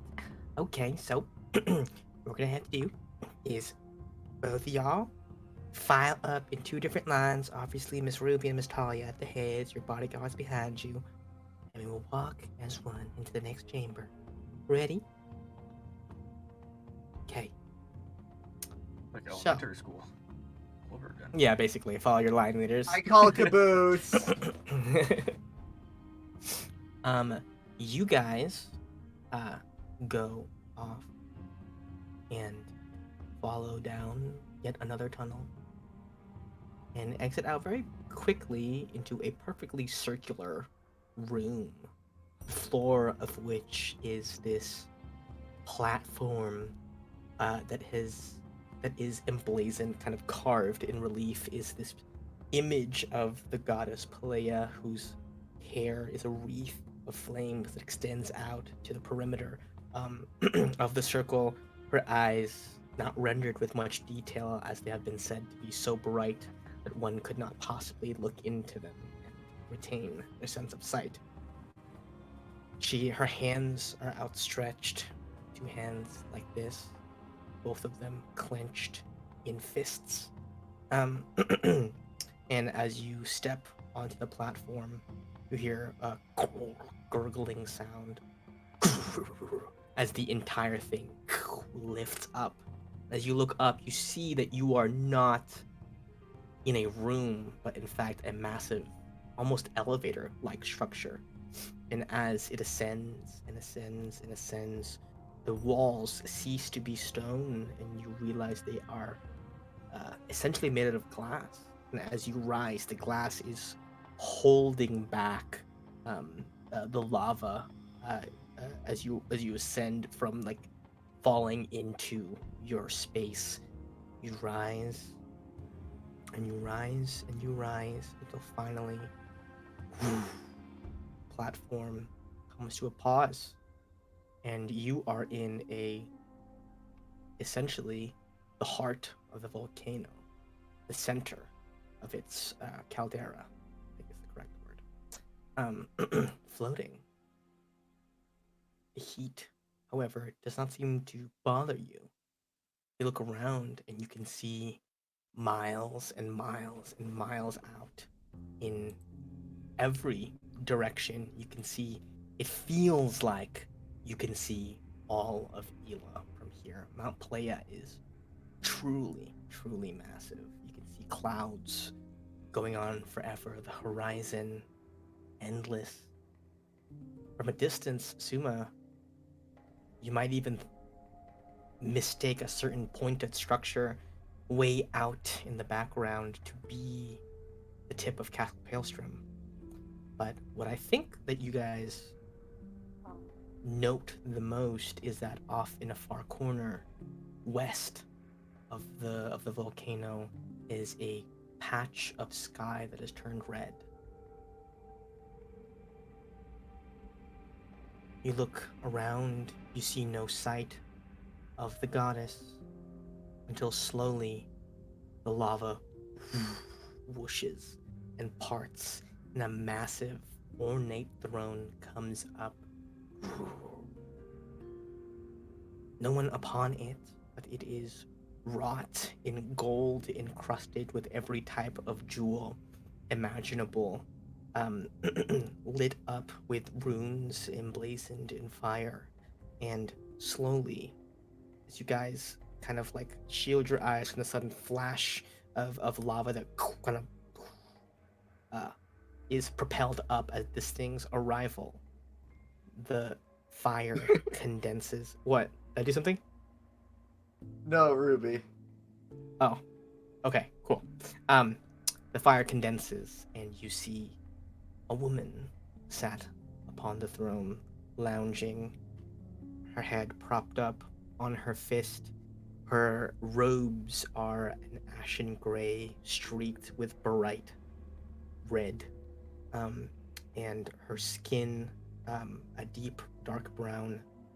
Her hair, as was depicted, is a wreath of flames that flail about wildly. In her eyes, you note, every time they glance at you, it seems like it feels like you have looked into the sun. There's a searing heat of being known and being seen that is at times unbearable. But eventually, the goddess leans back, pulls away, dims her flames a little bit so that you guys can sit in her presence. And I think you become aware in this moment that whatever is sitting before you, it is but a fraction of what she is. This is, in a sense, the same way you would stick your finger into a tide pool to see what the water feels like. And to the little sea creatures, this is this massive thing. This is Pelea reaching down from her spot in the heavens to communicate with you in a way that you guys can kind of manage to survive or to comprehend. Pelea speaks. Well, well, it has been a long, long time since last there were two chosen standing in this space at the same time. Talia Blackstone, Ruby Ronambi, representatives of Barvault and Copper both. You two have survived your myriad trial and have impressed me. As a result, Both the Brown Anvils and the Blackstones and your respective clans will be afforded great success in the coming years. Mines rich to bursting, food stocks near endless.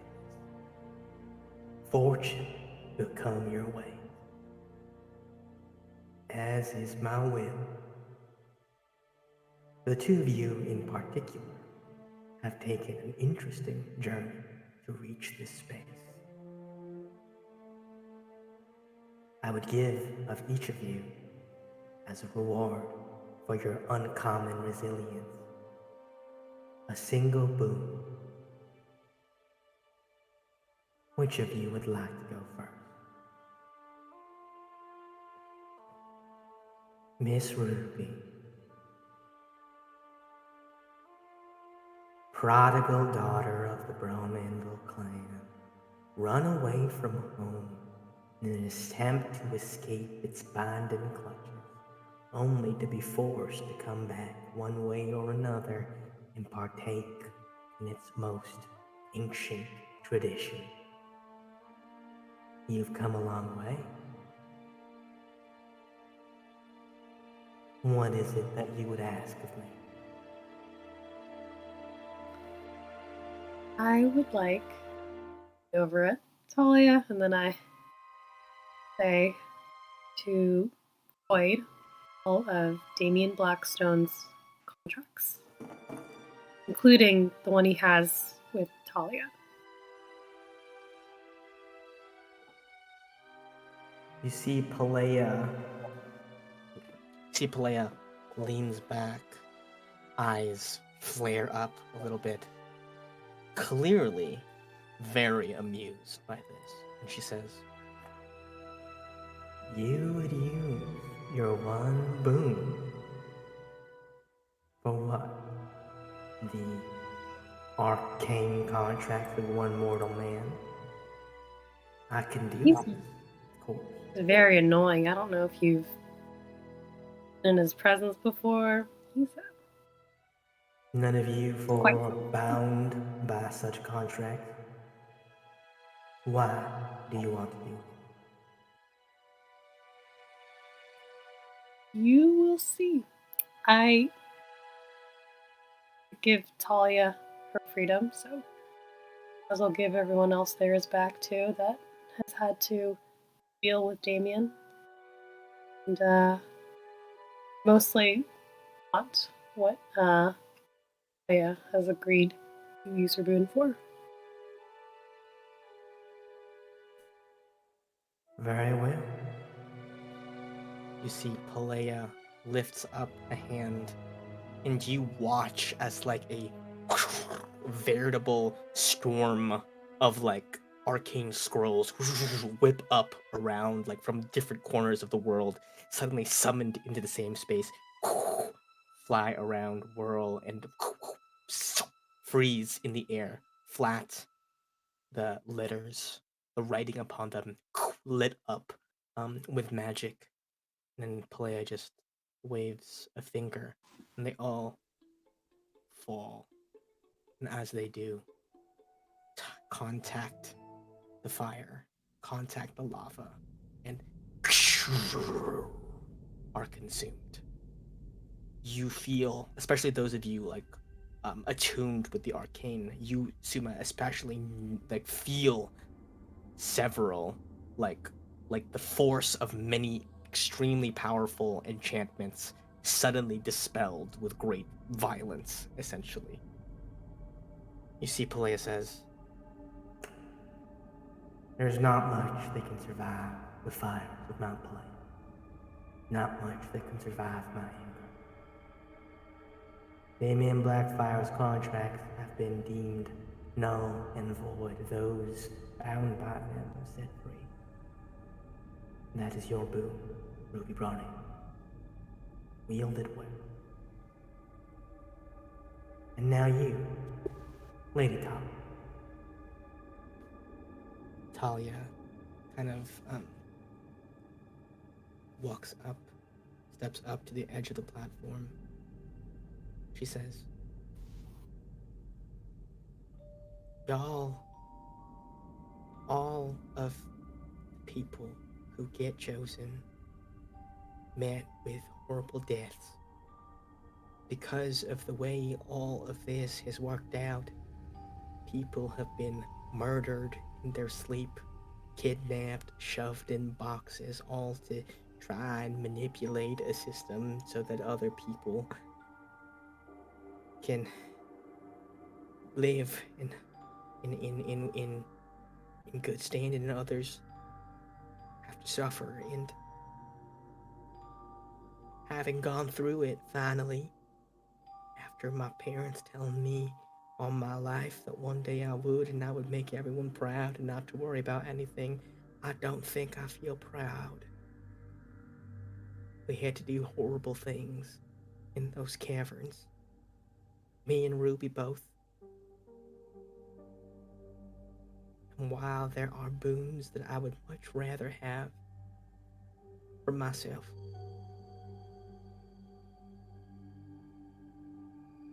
my parents, rest their souls, may not have been perfect, but they did teach me a thing or two about ruling, and it's that you have to set up the future for success.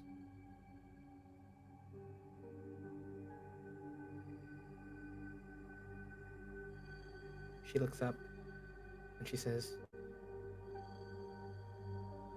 Goddess, my boon is this.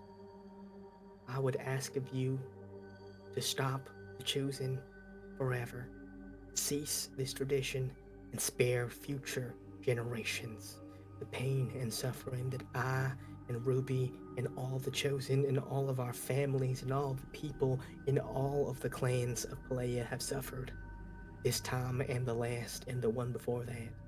I am only here because people with money hired folks to beat my challenges for me. Far be it from me to sit here and act like I claimed some great boon, like I earned a damn thing. I didn't. So, even though I'd love to wish for my parents to be back with me again, I don't think I've earned that. Ruby, however, is here because she's got friends, and she's strong, and she makes her friends strong. I'm here because folks like my name. And it wouldn't have to be that way if if certain clans just didn't get everything handed to them because somebody won a contest, a death contest 100,000 years ago or whatever the fuck, and others didn't. So that's my that's my that is my request. And you see Pelea stands up from her throne, looks down, glances between Ruby and Talia, walks across the pool of lava, her every step causing the fire to churn and surge like an arch around her. She walks towards where Talia has stopped at the edge of the platform and wipes a tear from Talia's cheek with a harsh sizzle. She looks at you, Ruby, looks back at Talia, and nods.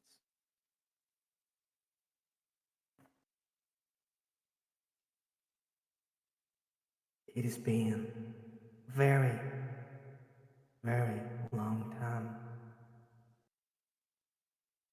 I had almost given up hope. Hope that the people of this island might prove themselves truly worthy.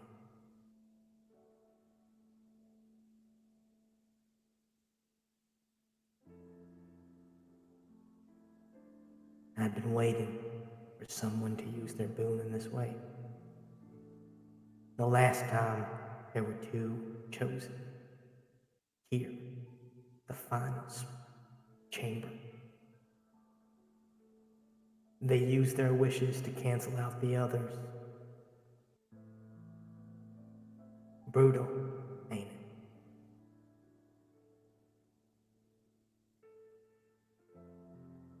Disappointing.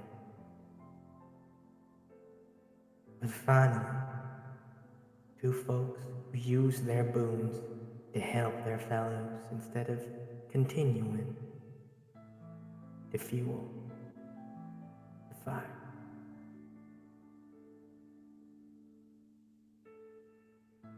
Your wish is granted. From this point on, there will be no more choosing. And you see she like snaps her fingers, and you see around you souls floating up from the base of the volcano, rising up into the sky. You see that they are the Ashen Ones. And you see as they rise, their robes fall away, and you just see regular old dwarves underneath, but they do not bear the same gray beards or stooped postures that they had before. They are young, they are full of vigor, and they rise up into the sky. You even notice some of the other chosen that were in your kind of batch float up there. And she says, "The Ashen One may now be at rest. The cycle is over. Although the question remains, what will you people do next?" And you feel like she's addressing that to you, Ruby. I think she would be a little bit celebratory at first, so like she would maybe run to Talia, like hoist her up as much as she could and like shake her, like, "Oh my god, we did it!" And like high five in our crew. Like, Yeah, that's what I'm talking about. Can't believe she went for it. What a Talia's mad just lad. like Talia's just like numbly standing there, like shaking her. She's just like, Yeah, we sure tricked her. Can I say that out loud? While we're having all this little celebration, I'll just really, like, quietly go up to Suma. Hey, Suma? Yeah, what's up? Should we be worried that we probably also got rid of the payments for the contracts for Bruno and his friend? Their contract is up too.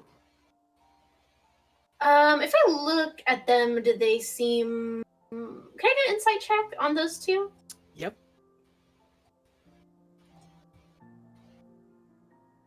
15. On a 15, they're about to freak out. Oh. Well, Bruno seems chill. He's He like, doesn't realize. Bruno's like, "Well, ain't that nice?" And you see the girl's like, "What just happened?" Uh-huh. Only one's really caught on. Good. Ruby, when you Yeah. come over. Gallet, do you think we should go talk to them? I don't know what we can say.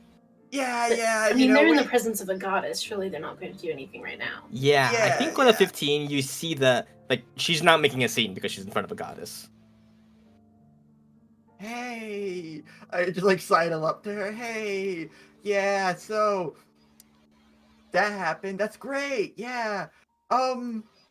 So, monetarily speaking, how much were you expecting? See her, like, breathing really heavily.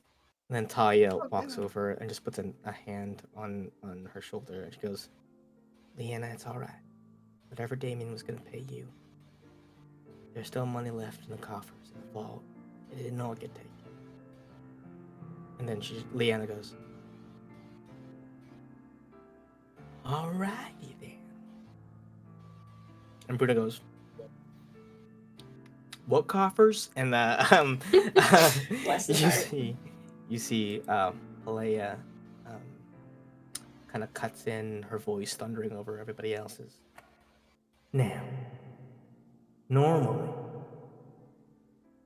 the fate of anybody who chose not to, or who chose to wish for selfish boon, will be condemned to live as an ashen one until such time as the choosing is ended. As of now, the both of you are free to go. Ruby will do the round again. Oh my Oh, yo, go around, go around. Ivan. I will say, though, I was a little bit surprised by the two of you. Heiress to the greatest financial empire this side of Hela, and the one chosen wished so badly to refuse her call, giving up the opportunity to wish for anything they wanted, to end the chosen and to save the life of the one ending it. I will say, you surprised me. Which of you had the idea?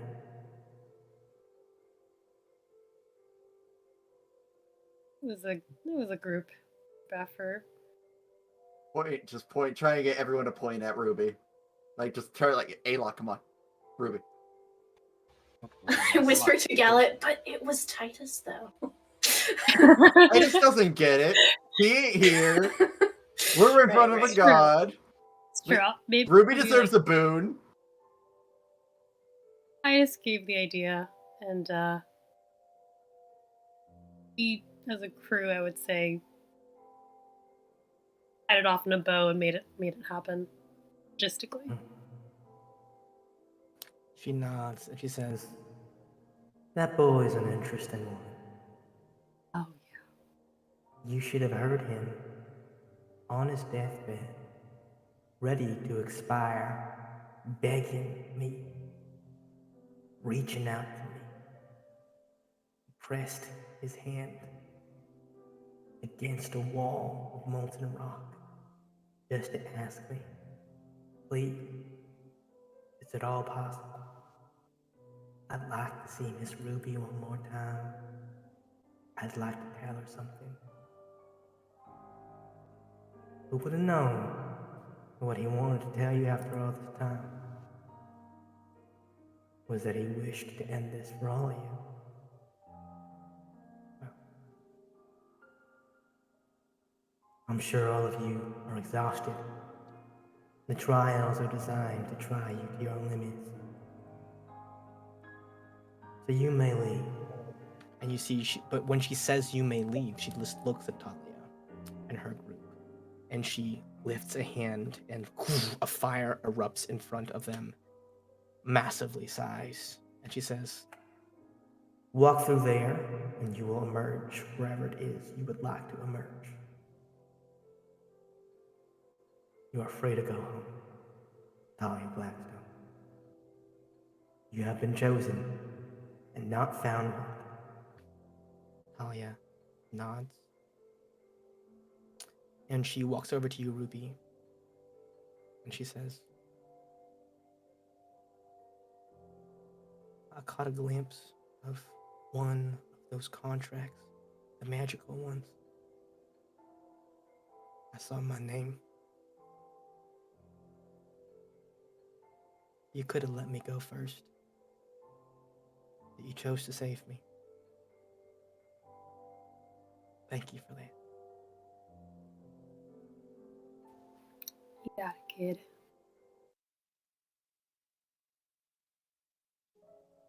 She nods.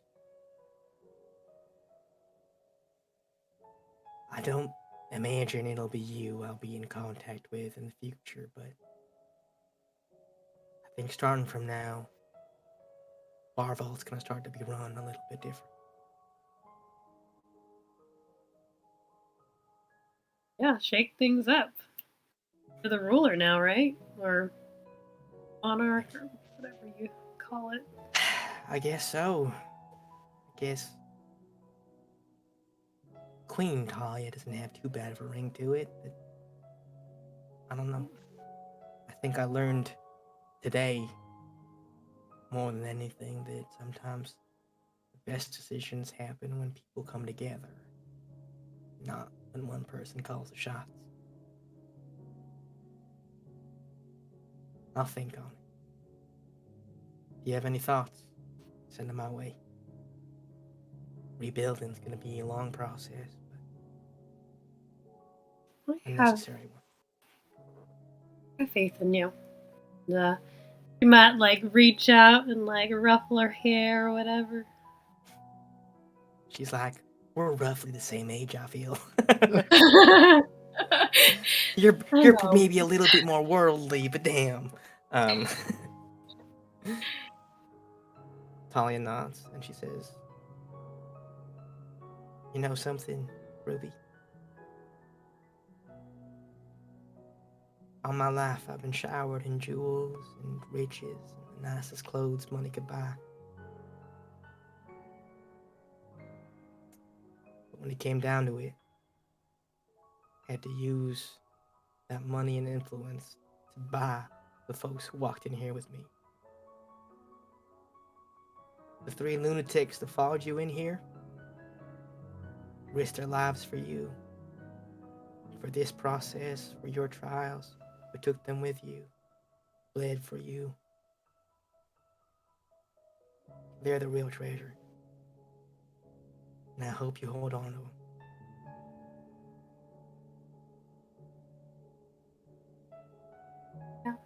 think we'll together. She turns, walks with Bruno and Leanna into the fire, are transported who knows where. Certainly, Talia's going back to Barfald to do her thing. But those two, who knows? Maybe we'll see them again someday. Actually, right before that happens, you see Bruno looking around and say, "The fire will take us wherever we want to go." And then step before he steps in.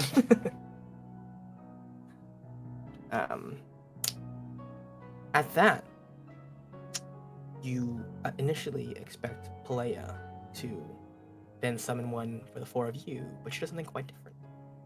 You see, she sits back down on her throne, and the throne kind of levitates over closer to you guys. And she says, "I was watching your trial intently. You all fierce warrior, fierce, loyal, powerful. Of course, I didn't go into this not knowing a damn thing about you all. I know what your mission is.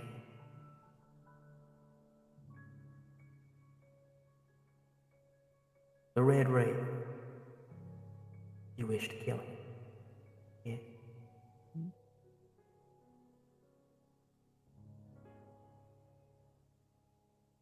I myself cannot directly interfere in this conflict. But you have given me hope." You see, she kind of falls silent for a second, as if in deep thought. And then she speaks again. She says, "Do you want to know why I first initiated the choosing?" Yeah. "I was angry. Angry at the people of this world. I was angry at the people of this world for the same reason that Xandis, my father, decided to kill you all. There was a deep and grievous sin committed by your kind, one such, that we have yet, the gods at least, have been unable to let go. A god slaughtered, consumed, to empower the mortal. It was an unconscionable offense. And just as a quick check, do you guys remember what she's talking about? It has been a while since we went over this I stuff. could pull up my notes. and Red race, maybe- maybe? It was Terai, right? There There was a goddess who was, I don't remember her name, but um, didn't they kill her for magic or something?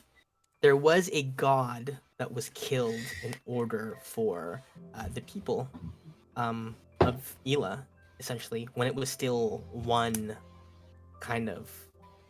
like Pangea, before it was sundered by Xanus' sword. A god was killed in order to give mortals the power to have magic and to become essentially more than what they were at the time. This was considered to be a dick move by Xandus, and people kind of took sides. People who were okay with Xandus killing everybody for the mortals doing this, and people who were not okay with that. And sided with Celestia, who thought maybe they don't all need to die for this. It was not, however, the person from Terai. The god of Terai, Aelia,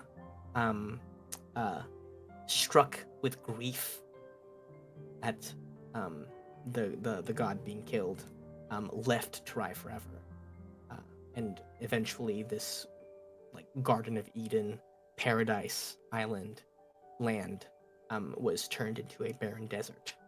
And as Pelea is asserting now, her choosing is her means of both punishing and assessing the worthiness of the people of this island. Just as a quick recap, I know it's been a really, really long time since we talked about that kind of stuff. Pelea continues. His name is Kana, god of chaos, god of magic. He was a brother to me, to all of us, well loved. And the moment he died, we all went. Fury overtook us, grief overtook us, desires for vengeance, desires for, well, everything under the sun. I initiated the choosing because I wanted to see what you people were made of. I wanted them to prove to me, were they strong enough to make use of the strength that my brother died for in order to clear my challenges. But what I wanted most of all was to see if any among your number would do the one thing I always wanted you to do. To give up the system, give up tradition, to give up the notion that others should be made to be more fortunate than you, and others be less fortunate than you. The trials are brutal, intentionally. One, to see if you got what it takes to survive, to use the gifts unfairly taken by you and yours to make it through. And the second is that you're brutal to inspire to wish it never happened to anybody else. Because Kana was kind above everything. He was kind. And I believe this kindness is why he allowed himself to be killed by the mortals who desired it so.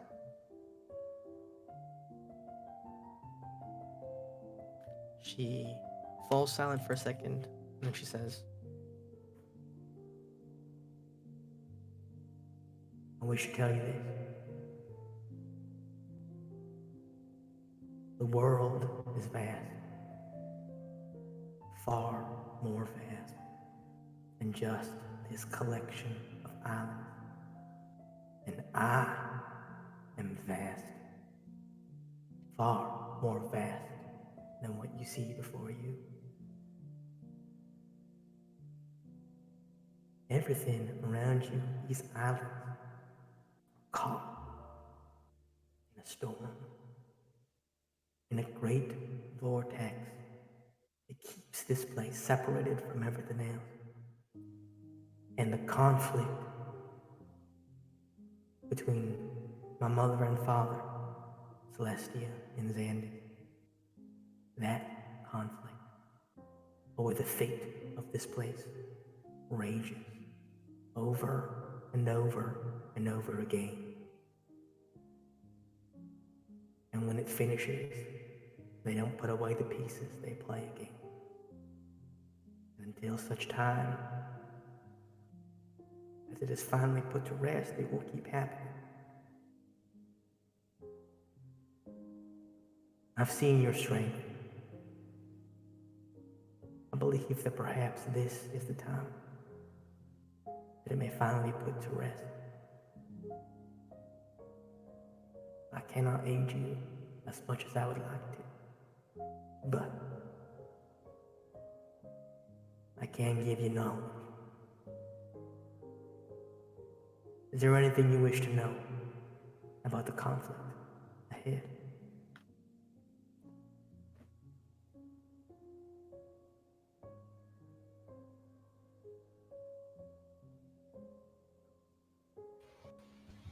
I have a question, if I may. Yes. How, if they do at all, do the beings known as the Ancients fall into all of this? The ancients were the people killed Khan, who killed my brother. They were the ones who consumed his blood, his essence, and in doing so, granted the power of magic, the immortals. And not just magic in the spell casting sense. There were no clerics of any god or goddess before Khan's death. There were no fighters of uncommon strength. There were no wizards of uncommon arcane potential. For the most part, you all were created weak. Strong amongst yourselves, perhaps, but weak nonetheless. Ordinary in every sense of the word. It wasn't until the ancients slew the god of chaos that this balance was shifted.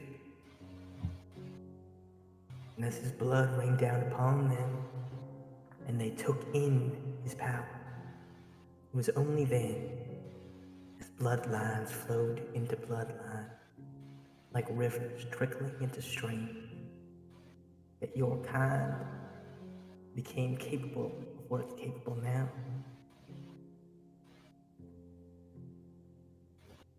Who are the ancients, you say? The ancients are you. Generations upon generations removed. And in some folks, a little bit less.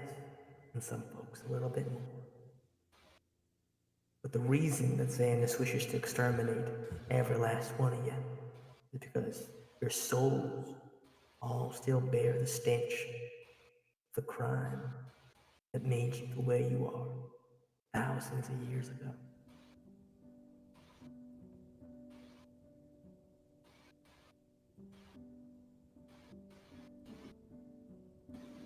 That answer your question?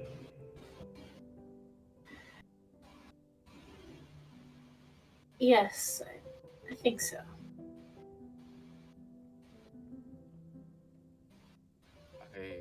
I have quite a few questions, I think.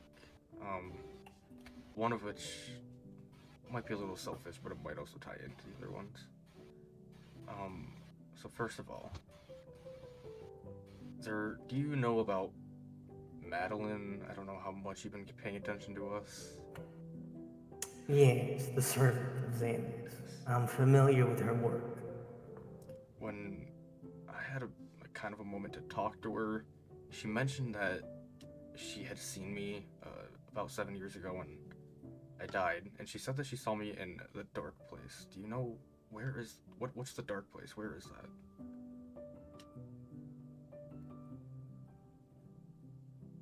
I think you of all people ought to know, but I will illuminate it for you either way. It is a place between life and death. Not quite here, not quite there. And I'm sure you would understand more than anybody who has dominion over places such as that. Your soul called forth into that place was being deliberated upon. And when you emerged from it back into life, you can rest assured that a decision was made. And you have worn that amulet ever since. So, was it Terminus that sent me back? Or was it Xantus? I am confused.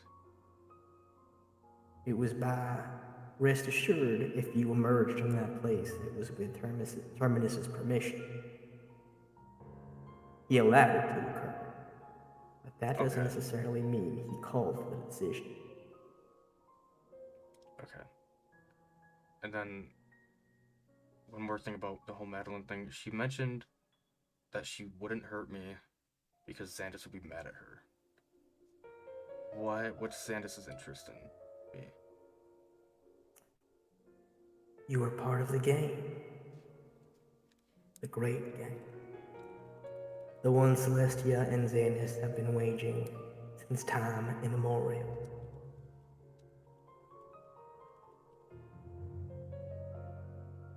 The Wraith always win. Ela is always destroyed. And at the end of it, instead of the pieces being put away, a cunning trick is employed. And we go back to the beginning. With a few things different. But so far, never enough for it to matter. I want you to understand something, children of mortals, children of the ancients. The world continues to move on. I am outside this place, moving on. But in here, in Ela, everything is stuck in place. Everything is frozen in motion, looping in on itself again and again. As Celestia continues to offer another chance, and Xandis foolishly, in his arrogance, allows her to play again until she wins. Some of the gods left this place as soon as the schism happened. Some of them, a peace remained. The peace that remained for me was my anger. My anger to slaughter my brother. That is what remains for me. But the rest of me is outside, beyond us. I'm told that you call yourself the Fate Fighter. There's a Z at the end. Zed. I will not sully my good mouth, my good lips with uttering such a phrase. That's fair. But I will tell you this. Outside the vortex, there is no fate. Outside the walls of these islands, there is no destiny. Things just happen as they happen. It is only because you are here, confined by the game the gods are playing, that you are bound by what you call fate.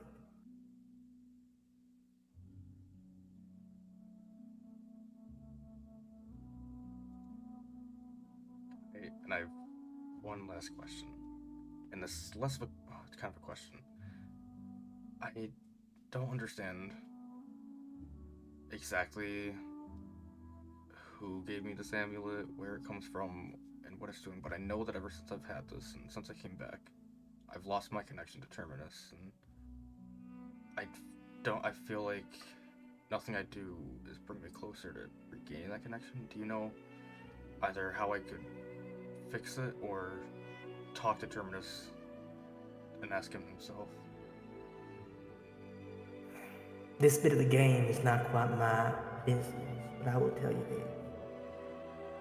It's because it is not by Terminus's will that you have that ending. You are an agent of another force, not his.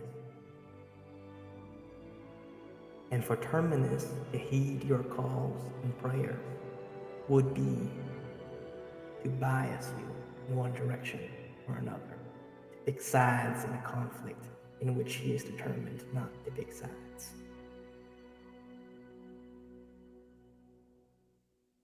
Although I'm sure you understand it by now, you are not one of his, Ayla. You are one of hers. The same way Madeline belongs to Xander. You belong to Celestia.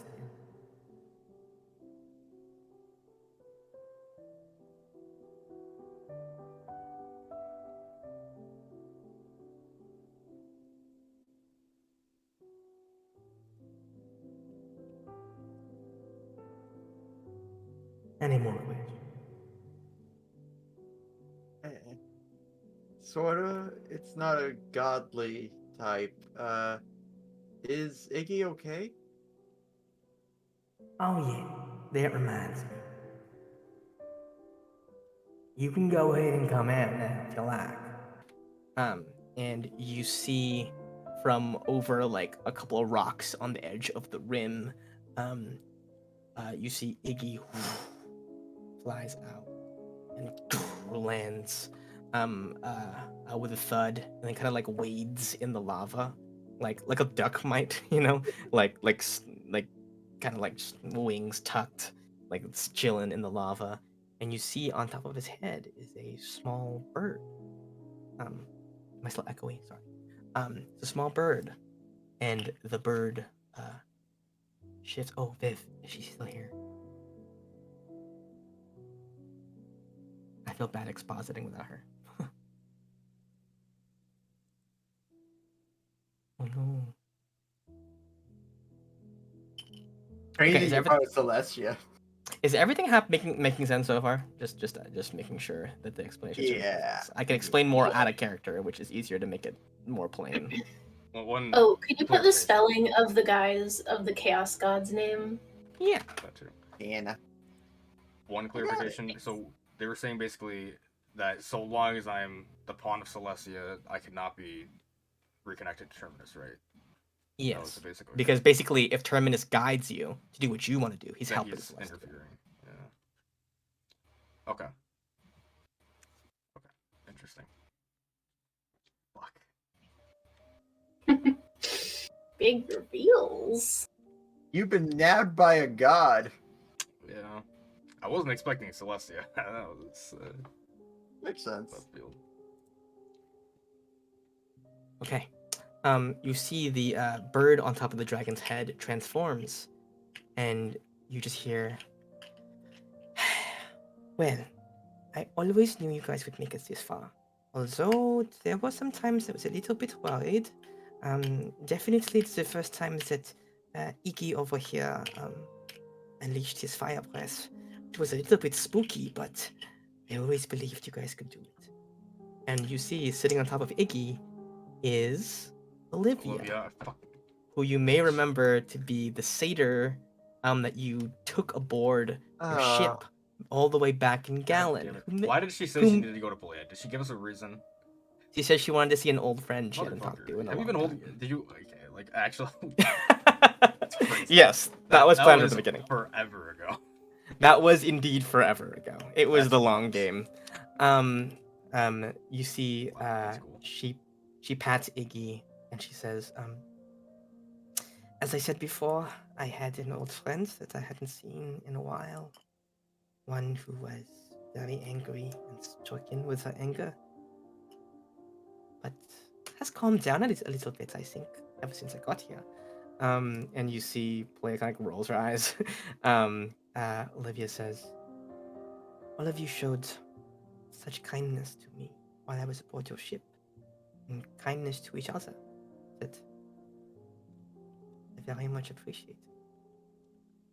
It reminded me of the times when I still had such love for the people here. But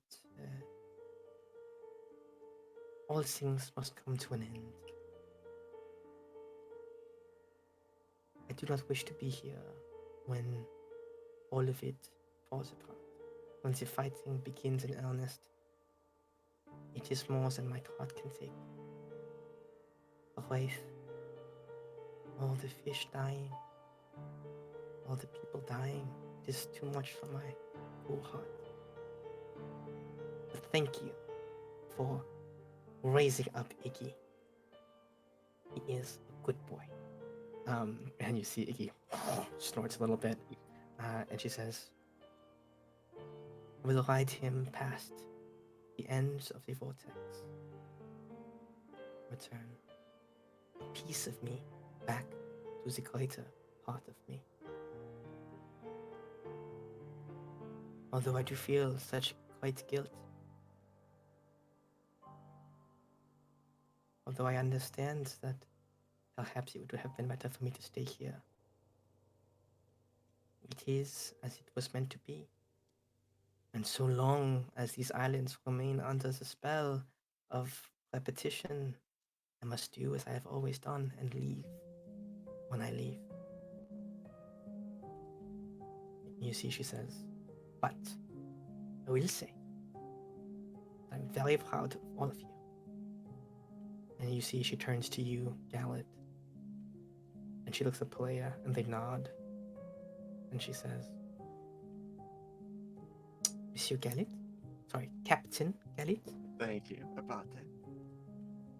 There is an offer I would like to make of you. Okay. Though I will be leaving the lands of Ila before long, my influence still remains. There are still temples to me here. There is still power of mine here. If you would like to cast aside that ring, this would be the time to do it. Oh. You see Pelea nods and says, that ring is made of powerful magics. There ain't nothing on the face of these islands that could destroy it other than the fires of this volcano. If you ever wish to be free of our sister dear, Calypso, it would be now. I know. I watched Lord of the Rings. I watched Lord of the Rings in December. This was planned, though. This was planned before I watched Lord of the Rings. It was always like yeah. Wait, you just yeah. watched Lord of the Rings like for the first time? You mean? I don't want to talk about it. Everybody is What? very surprised. Yeah. I watched it with my girlfriend in like December because she was also appalled, and she like sat me down, and forced me to watch it. It was a big deal. Talking to you for this long. I had absorbed most of it through osmosis, but you see, Olivia looks at you and she says, if you would like to continue fighting, of course, I will offer you power as well. I have seen how kind you have been to an agent of mine. I believe she likes to call herself Ophelia. If you wish for that connection to be the source of your strength, you may make it so. But I understand that you have a bargain with Calypso that perhaps you are attached to. Oh, this is... I was not expecting... Ruby had so much time. Sorry, but, you're a god! Goddess! Oh, yes, I very much forgot to introduce myself. I apologize very much. I lied a little bit to you, although that is a little bit part of the whole thing. My name is not Olivia. My name is Alia. Okay, that's. Whew. What god that is? That was the goddess of one of us. nature that used to be associated with Tarai, and because she left Tarai, Oh, it became a desert. damn. Okay. Uh, oh, that's a big question. You know, before it would be an easy no, but if I can ask a question or two, maybe that would make this a bit easier. We will try to answer as best as we can. Or in Suma, you may have seen enough of the books, but in how many of these repeats, this vortex, how many have I kept her? And how many have I been given the chance to rid myself of her? I will tell you this. In my experience, you are not always here. Oh, okay. I thought that was A-Lock specific. The ring does not always go to you. Sometimes it falls in the hands of another. Sometimes you die before you ever make it to this point. I will say, actually, that this is the first time this exact combination of people have arrived here. Alok, for instance, I had never met in any of those repetitions beforehand. So confusing. God, this is big. New question. Why was she locked away, if you're able to give me that info? She was locked away for the same reasons mortals do anything. She was interfering with their lives, their livelihoods. They wished for control over the seas, and what better way than to lock away the goddess who wished to make it as tempestuous as possible. She too was enraged by our brother's demise. But since her domain was not the dominion of an island of people, the dominion extended across all of Ila, all of its seas. And she took out this aggression on all of you. Thus, the mortals chose to bind her. God. I'll turn to the group. Can you guys give me your opinions? I know my decision, all, but Talia was a bit right with the one person deciding isn't always the best choice, and I'm torn. Calypso's so bad. Well, But okay. Here's my question about this. Like your subclass. No, I'm kidding. Um, what's the downside to getting rid of her? Other than the powers, but I mean, I feel like I like them. Those are some good powers. But I think you. He would never be able to bring back Alceres.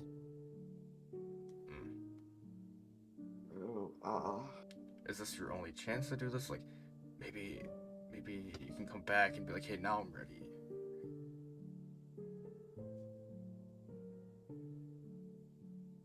Hey, Calypso, why haven't you been saying anything during this?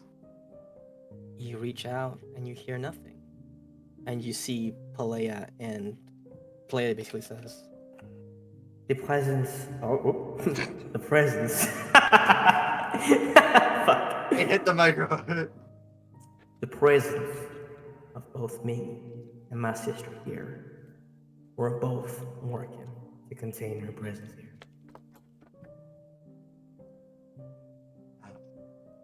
As you can imagine, her domain and mine don't exactly agree. Alia here is essentially acting to push it in one direction. We wanted to give you this choice because, well, we don't trust her. Yeah, she's not trustworthy. at all. There has been countless eons of this cycle, repeating into infinity. More than anything, we just want it to end. We want to be free. We want to be whole again, to reunite with a part of us that's part of the bigger world. We no longer wish to be contained.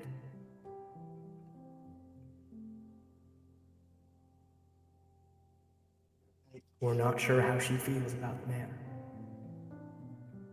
For, after all, it was by her power the Red Wraith came to be.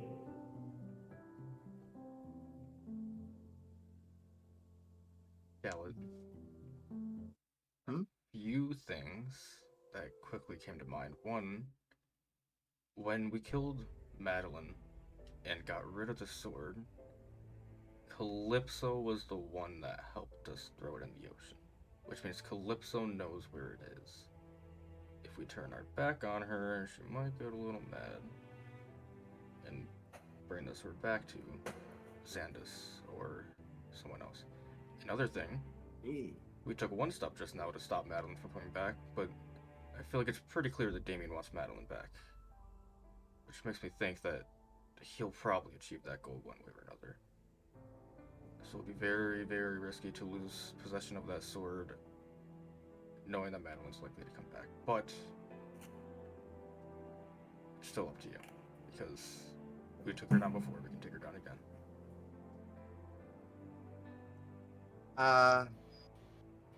I'm gonna just.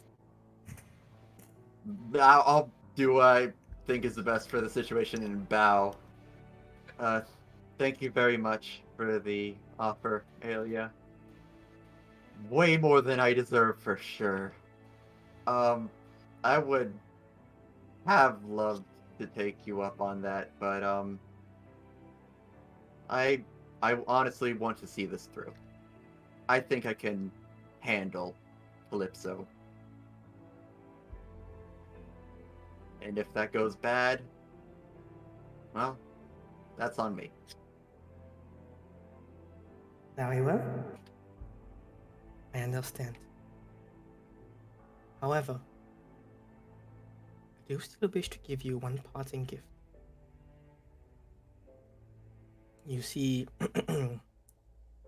she takes out a little flower. But it's strange. Inside the flower, like it opens up like this, like a little bulb. Inside of it is a little bit of water, like a tiny little miniature pond on the inside of it. Seemingly completely unaffected by the intense heat here, she hands it to you. And she says, should you ever wish to, we connect with Ophelia. You may use this and retain that connection. It will no doubt anger her inside there. It will infuriate her, more likely than not. But you may choose between the gifts she has given you and the ones that you have earned by your kindness.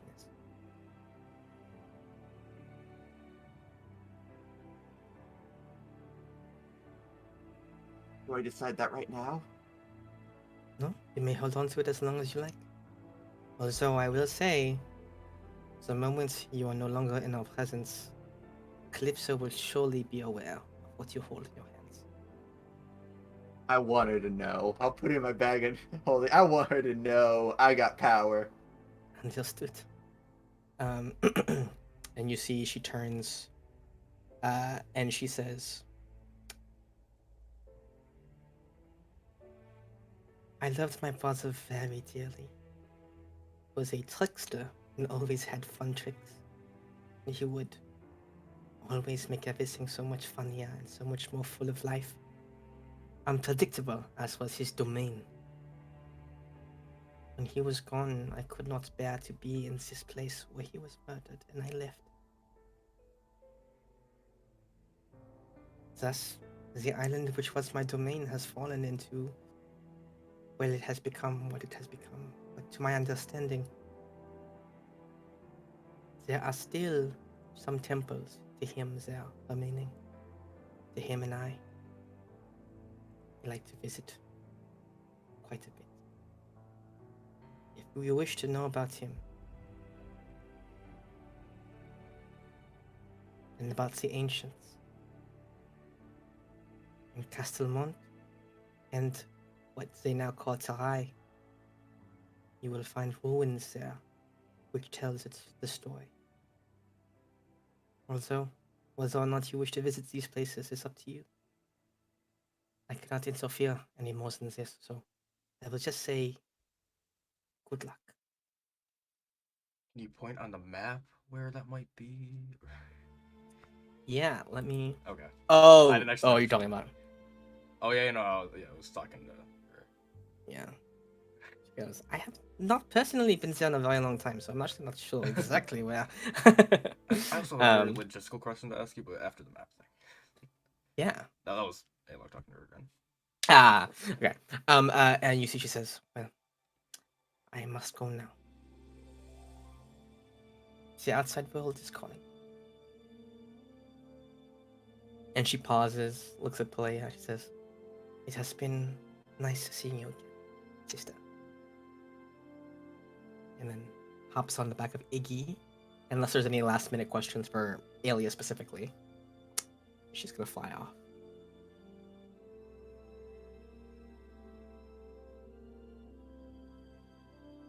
Okay. You are left alone with Pelea once more, who says this.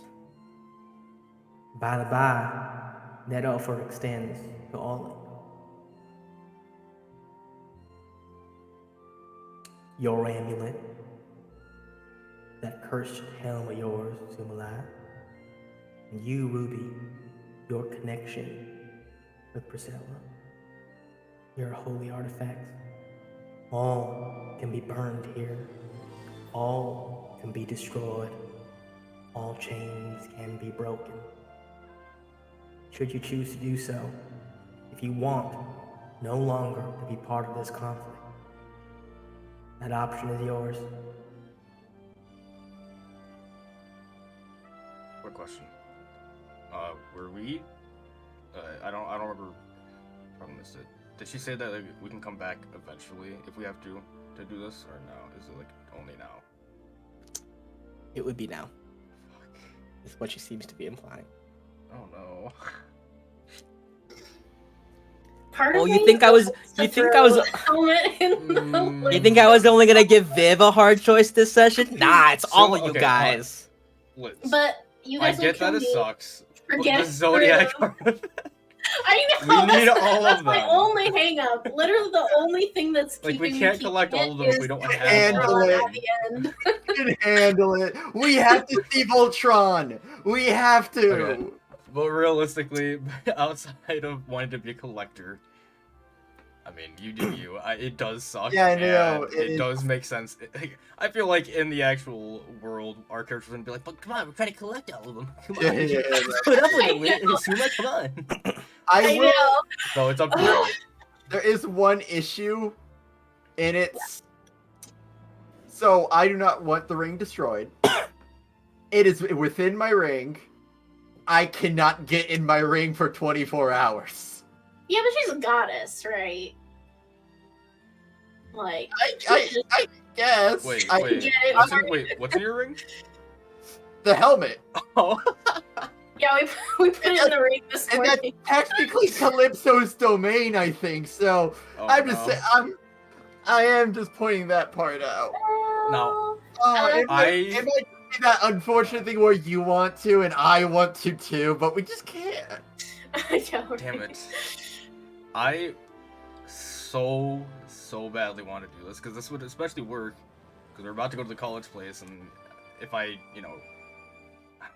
probably lose my subclass if I did this, which at that point I could be like Arcane Trickster if we go to the college. But I don't think I can do it. Because I think I pieced something together. I don't know if I should say it right now, but I think I pieced something together about it. I guess actually no. Actually, I'll ask you guys because this could be important. Yeah, character. Everyone, just based off what they said here, I don't know for sure, but I feel like, so apparently this amulet I think is related to Celestia, and Celestia for some reason, you know, chose me to help. I feel like we're talking about this game between Celestia and Xandus, and the pawns and pieces, and no one's seen me before, and I'm a new thing. I wonder if I'm like one of Celestia's new pawns that she's never used before. I'm like her trump card or something. But then, and our goal at the end of this in the game is our goal to help Celestia beat Xandus. Is that what we want to do? Is that how we win? I don't. As I understand it, that is what would free everyone from the vortex, isn't it? Right? Yeah.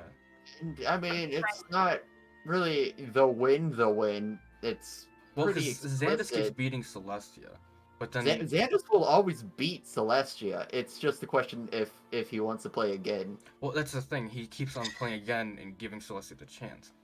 I think if Celestia wins, I don't think she's gonna give him another chance. So Well, no, he's gonna. The game doesn't stop once we break the vortex. Death. People will die, and I mean, I'm pretty sure we've been told. Well- Eventually, he will always win. well, I think they're saying that based off of the past, like however many times they've done it, he's always won. So they're probably just saying he always wins. But if Celestia maybe has a new plan to try to win, and if Celestia does win, then I think that ends everything, because she's not going to keep on the cycle going. She's not going to play the game again. So- Yes, that is what I understood as well. So I fear, as much as I really want to get rid of this amulet, it's been my goal since I woke up a year ago. I feel like if I do that, it might ruin Celestia's plans, and then we may not be able to do what we wanted to do. I don't know for sure. I mean, I'm just guessing. Maybe this is wrong. But... You can always say no to using it. All you're It's doing if you true. throw it away now is getting rid of the chance. Well, If My- you think you need to. the reason I want to do this is because I never hated my connection to Terminus. I just didn't like being at the church. I want to be reconnected with my God.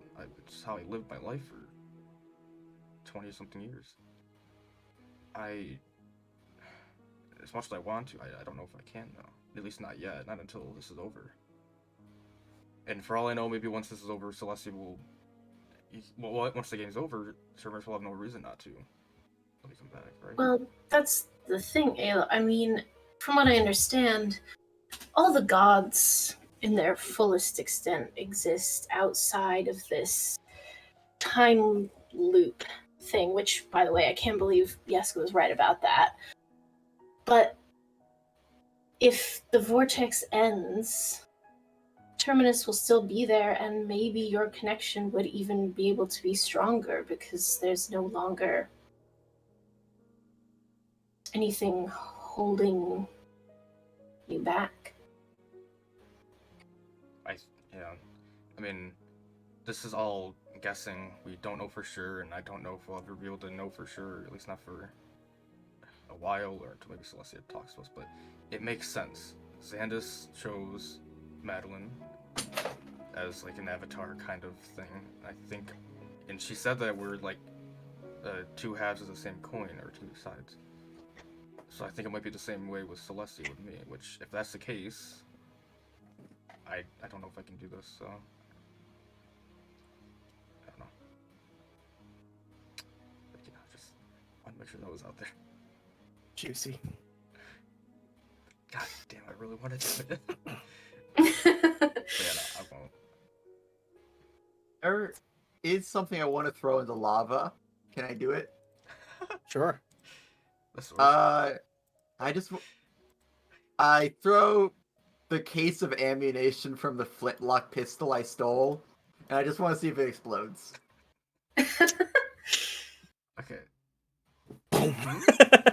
Yeah. It explodes. Is Yeah! it gunpowder or is it the bullets? It's a case of ammunition. I don't know. Yeah, sure. Okay. Yeah, it explodes. Yeah. for Yo, hype. Cal, what are you doing? Okay. I don't know. So we are past our time, Mhm. but I want to gather up any other things you guys want to do. Like ask Pelea, because this is your one shot. It's are we going to be offered the same exit the previous party has been offered? That you will. The fire will take you wherever you choose. Will I turn to the group. Will we be going straight to the ship? Probably, right? I think we Yeah. head straight to the ship, then head straight to our next stop. I think the Far Isles, right? Are we gonna like stop by the Far Isles Past that's on one, the way? isn't it? Well, yeah, but like the Far Isles is on the way. Like we just stay like a pit stop. Yeah, Spend but a there's day or two there. We have to Well, hit you know, every island, even if they're like yeah. minute. A session or two, you know. I'm just asking that, Pelea, I'm huge fan of your work. Love you, all of that. Great goddess. I've been just trying to get paintings from everywhere we go, like a little fun side thing. If we're gonna be teleported away, can you just like, you probably have one. Yeah, it's one you don't care that much. Can I have a painting? Just a painting. Just a painting. Maybe you can get one of the rock ones. I'm not picky. Ooh, like a stone carving. Well, as long as I can carry it. Yeah, none of them are very light, but you can have a stone carving if you like. Yeah, I'll take it. Boom. The platform shakes a little bit. Okay, thanks. Ruby? I can't get up. No. You knew this was gonna happen. I was tempting fate, but you know how I fight her. This isn't it. I would like to ask Pelea, is it possible for you to retrieve the helm from Gallet's ring? I can do such a thing. Here in my seat of power, Calypso's enchantments are not quite as powerful as they might be.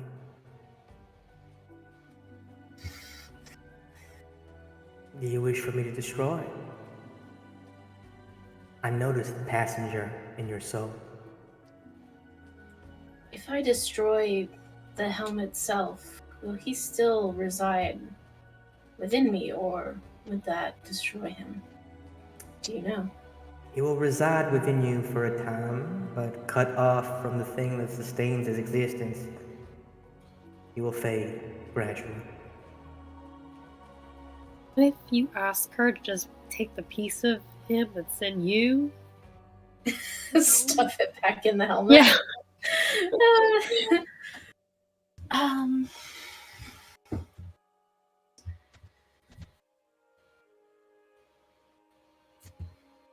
I Simulate. Think this through. You'd be dead right now without me.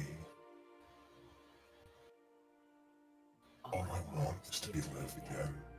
To be alive again. I want to taste real food.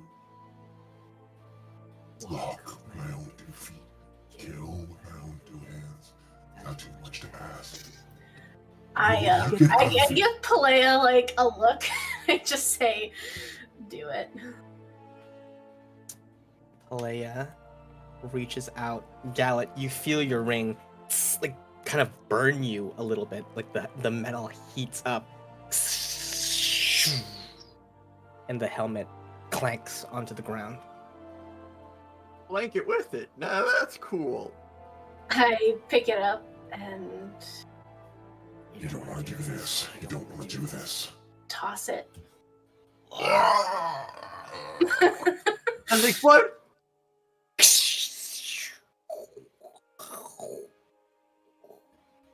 Precious. Right. As you sing. Hell, why are you As he jumping sinks in? As you sing into the You're jumping in after. Ah, here we go. This is sad. um, That's I think we all lost something very important to us But today. we can still say that like we have all of the zodiac artifacts because this one doesn't exist anymore. So. Yeah, we It's collected. still We have all of collected them. them. We already, yeah. We can make it. We can make a you know? replica. We know what Yeah, it is. you know.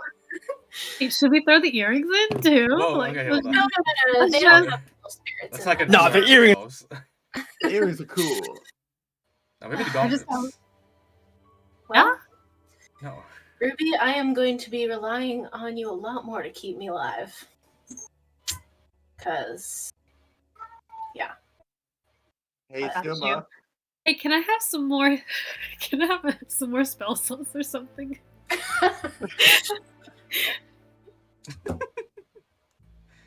Also, we were I talking have weird. one more Yeah. question for Pelea. If I may. Hold on, he's having mic issues. It looks like. Oh no. Are you there? Okay. Can you hear me now? Okay. Yeah. Hear you. Okay. Oh, did you call voice yeah. mod or something? Yeah, voice mod. Well, my phone, my earphones, my headphones got unplugged, and voice Oh. mod just stopped working. Okay. Yeah. Gotcha. Yes. You see Ruby after you say that. You see Pelea goes. Though I am curious, young Miss Brown Anvil, what exactly would you have wished for had you the chance to wish something for yourself? Myself, like not for the group, and like not to save the world, and like. Well, what would you have wished for if you could be, if Talia wasn't in the picture, and the choosing was already determined to end? Probably something to help us with our fight against the Red Wraith, because if we lose that, then there's really no benefit to there being no choosing, because we're all gonna die. That is indeed true. Well, was it like a weapon, or... The ability to islands, small little ability. You see, for I to give you such a gift would be against the terms and conditions, unfortunately. But there is a way. I would suggest, I know not if this advice will lead you to your doom or to your salvation, but I would seek the Fae.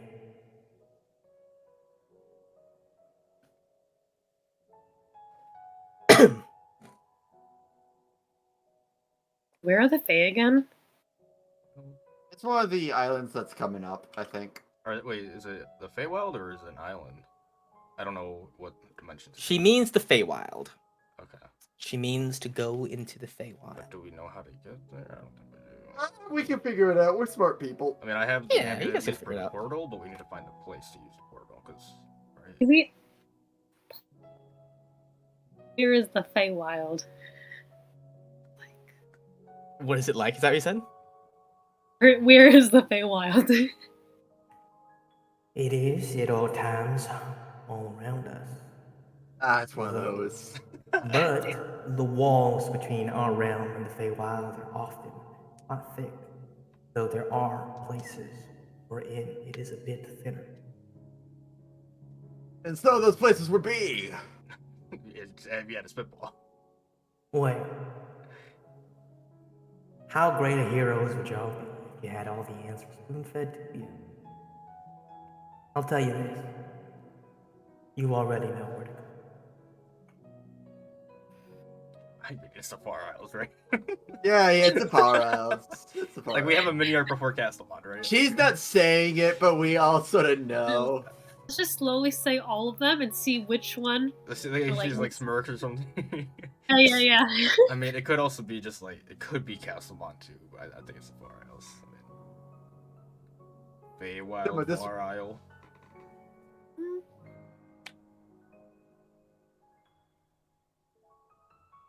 But seriously, Ruby, my lungs are being crushed in right now. Can you just like just a little bit of a tip? Just lift it a little bit. I can breathe.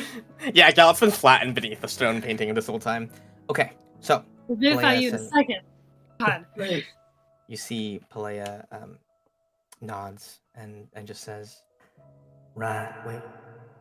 I do believe that is all the offers to be made, the information to be given, and the choosing to be concluded.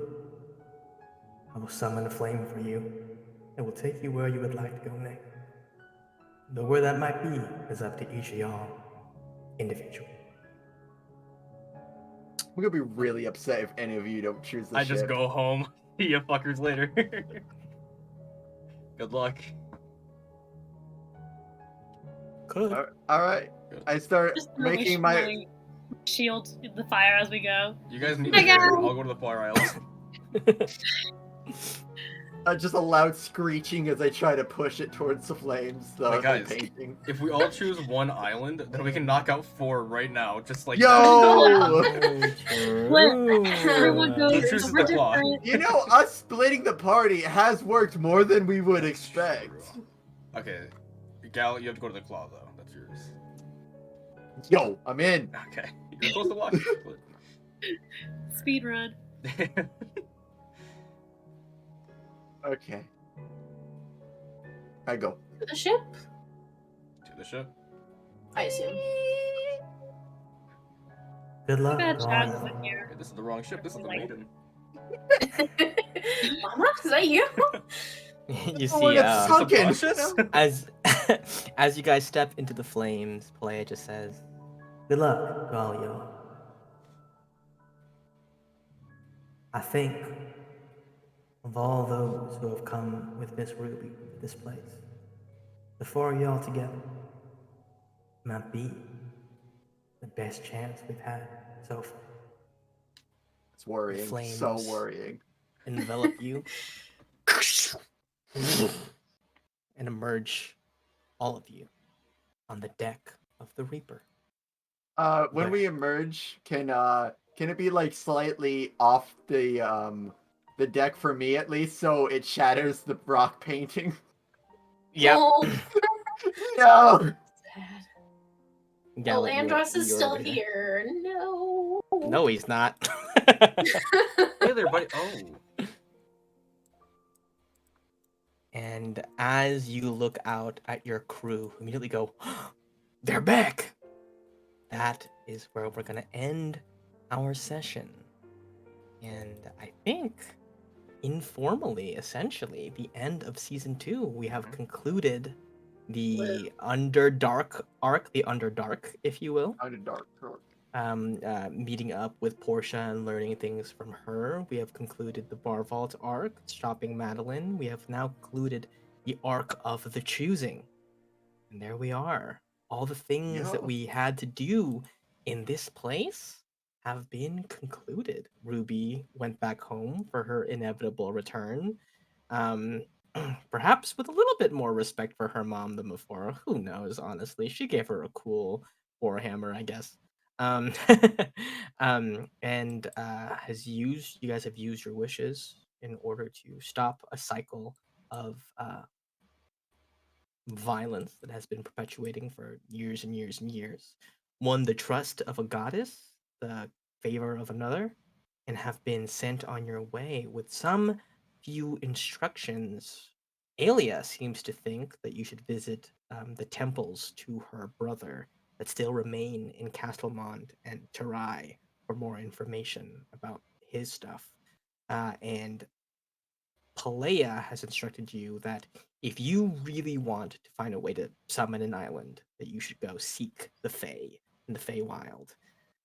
But before we deal with any of that, before we can truly close out this arc, I think we need to grapple with the consequences it has had thus far with the funeral for a dear friend, which we will get to next time.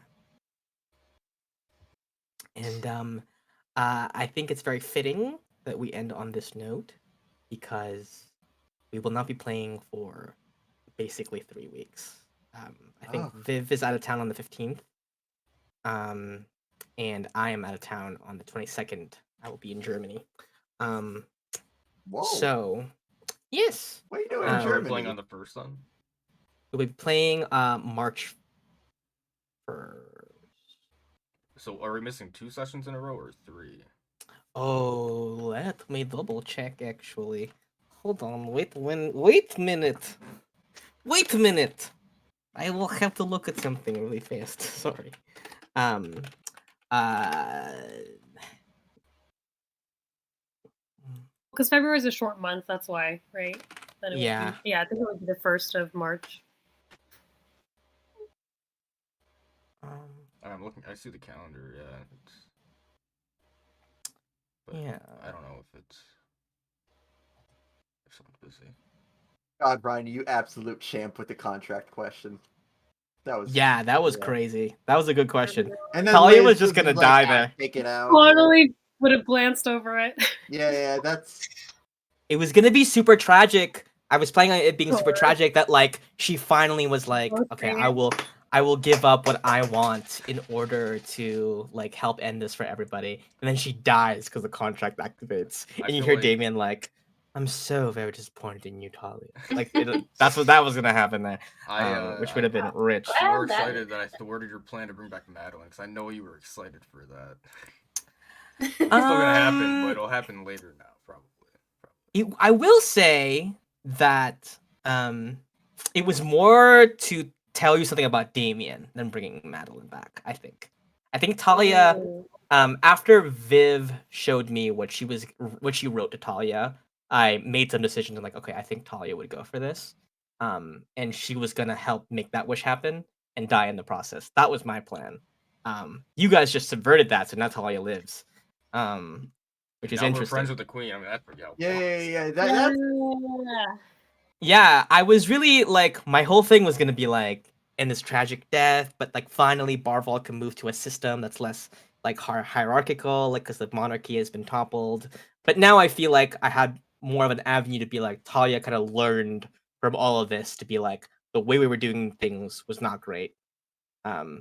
Which is why I feel I'm glad that I was able to get to her saying that you know, when people make decisions together, it's better than when one person just decides Yeah, everything. that's a good one. Yeah, kind of like that was my subtle like, hey, it's not gonna be a monarchy anymore. Maybe they'll move towards more of a democracy. If we're type lucky, thing. the drow don't kill her. Yeah, well, we will see about that. Oh, God. Because everything needs a resolution, and I think we are gonna be able to get to kind of the end of everything soon. Like we'll We'll be see able the to kind of wrap it all up later. So is the next session going to be the end of the season, or is this the more official end?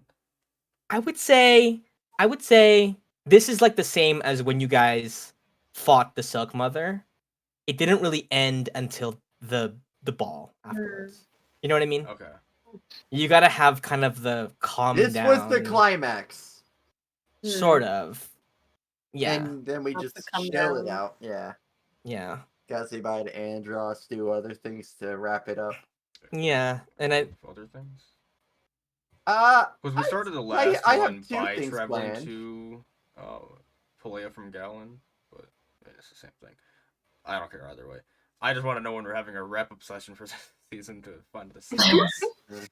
probably Sounds like sometime in March. Okay. But this is a very important session for me personally, which is we're done with Pelea forever. And I'm Yes. just Until we teleport back to Portia. And then no. She Yeah, has for to a come to time us. travel arc. But only in that one cave, and then she'll teleport us back to wherever. But Oh boy. Yes, That'd be this so was weird. the session. A lot of stuff happened in that's this one. crazy. How dare you just throw out that crazy thing? You change your patron. You could just change your patron. You can just do that. Yeah. Go I throw was, that I was Sidewinder. wondering, like, would you have been able to, like, pick up Celestia or even Pelea or maybe whatever her name was, the nature girl, as a Alia. patron? Alia? You could only have picked one of those two. One of those two, okay. So you could have gotten another patron after and maybe stuck with the genie, but, like, that would have been crazy. Yeah, no, that's Crazy. it was so hard to decide specifically because you chose Alia. But Yeah. Yeah, because like it was working off of this already connection you have with Ophelia. Yeah. That's where yeah. that was coming from. That's where that choice was coming from. Like, do you want to go all in on this and kind of forsake everything you had with But you Calypso? gave me Which so much with Calypso to still work through. You gave me a healthy relationship opportunity, but where the drama goes away to a degree. there's always the angst of not being able to bring Alceres back. Yeah, no, yeah, and you can't I can't ignore the tear of Calypso. That is too enticing. Everyone might not like in video games the water level, but I want to give it a shot. No. There's only one for a reason. Really, I was really happy when you threw the helmet in the fire. I was like, oh yes! Yeah, I think like I did the So much thing. the meme about the collection thing. It's mostly just a meme. I think that was the right choice for sure. Story. Oh yeah, It's 100%. not to be like that guy, but it's what my character would do. No, absolutely. Yeah, I know. I don't like how that term has such a bad Yeah. Mhm. stigma.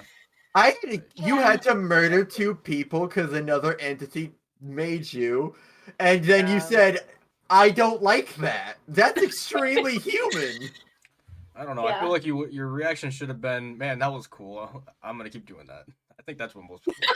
So kind of weird, kind of There meta. was a part of me that was very tempted. I do think it would have been fun to be Dark Suma, but unfortunately, When Asuma not Dark Suma though.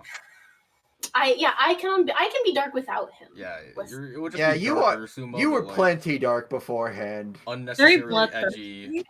edgy. Hearing voices Suma. Yeah, Guys, honestly, he was sort of messing up your steeds. Like you already had your own. Yeah, he was messing up my flow, dude. I don't need. Alright, That's you what know Suma's what? known for. just to double back on this subject, I was gonna move away from it, but I'm gonna go back to it. I think it'll be interesting to see how different combat plays out when you don't have that in your pocket. I don't think I realized how strong it was. Oh, it was Pretty good. strong, pretty strong. It was a Now bit. we'll have to deal with 2 levels of exhaustion after every boss fight. That's true. That was very, very demanding. And I did always have to save it for a boss fight because otherwise I would just be totally bonkered if I used it. Yeah, it might be a little bit more dynamic now with like Yeah. more people Like, going. The earring for Suma works a lot. Like, we might want Suma to have the earring more often. Yeah, I think Because Suma's great at dodging and all that, but at some point, when Suma gets hit, Suma go down. I think True. like I was actually thinking of multi-classing into fighter. Is that Ooh, crazy? I don't know. I To wear mean, medium armor. I mean, like, okay, I've been there's a lot of cool subclasses, and one of the worst ones is the champion. But just imagine with all of your attacks getting crits on 19s. That'd be so cool. You attacked so many times already. Yeah, like if you were critting with Shadow Blade, that'd be crazy. There was one time I think you were hasted, and I was like, Okay, This- buddy. this Okay. is Was that brutal. 6 attacks? I This thought is she was brutal a for my wizard. guys here. 6 attacks, and it's a lot of damage every attack. Wow, and you just don't stop hitting. pretty But good. yeah, what I was gonna say is actually I fly on the 23rd, so I can play on the 22nd. Which means we can just start back up in our regular cadence. Cool. Yeah. works for me. But I can't play on the 1st. I think I remember what it was now is I couldn't play on the 1st. So if we skipped this week, So We it works would've- out. yeah, we it would have still played the works out. 15th and then not the first. So like no matter what, we were gonna have to do 2 weeks in a row. Yeah, but yeah, exactly. So yeah, so now we're basically normal schedule, 22nd, 8th. So But why Germany? I want to know. Oh, that's where my. I guess I should say that is where my wife lives. Oh. wow. Yes, Congrats. I got married, by the way. Yeah, I did. Congrats. Yeah. I guess I missed that. It's complicated. Wait, are we still streaming? So we can stop it. I can stop it. Wait, cut the stream. Cut the Social stream. Cut the stream. security code.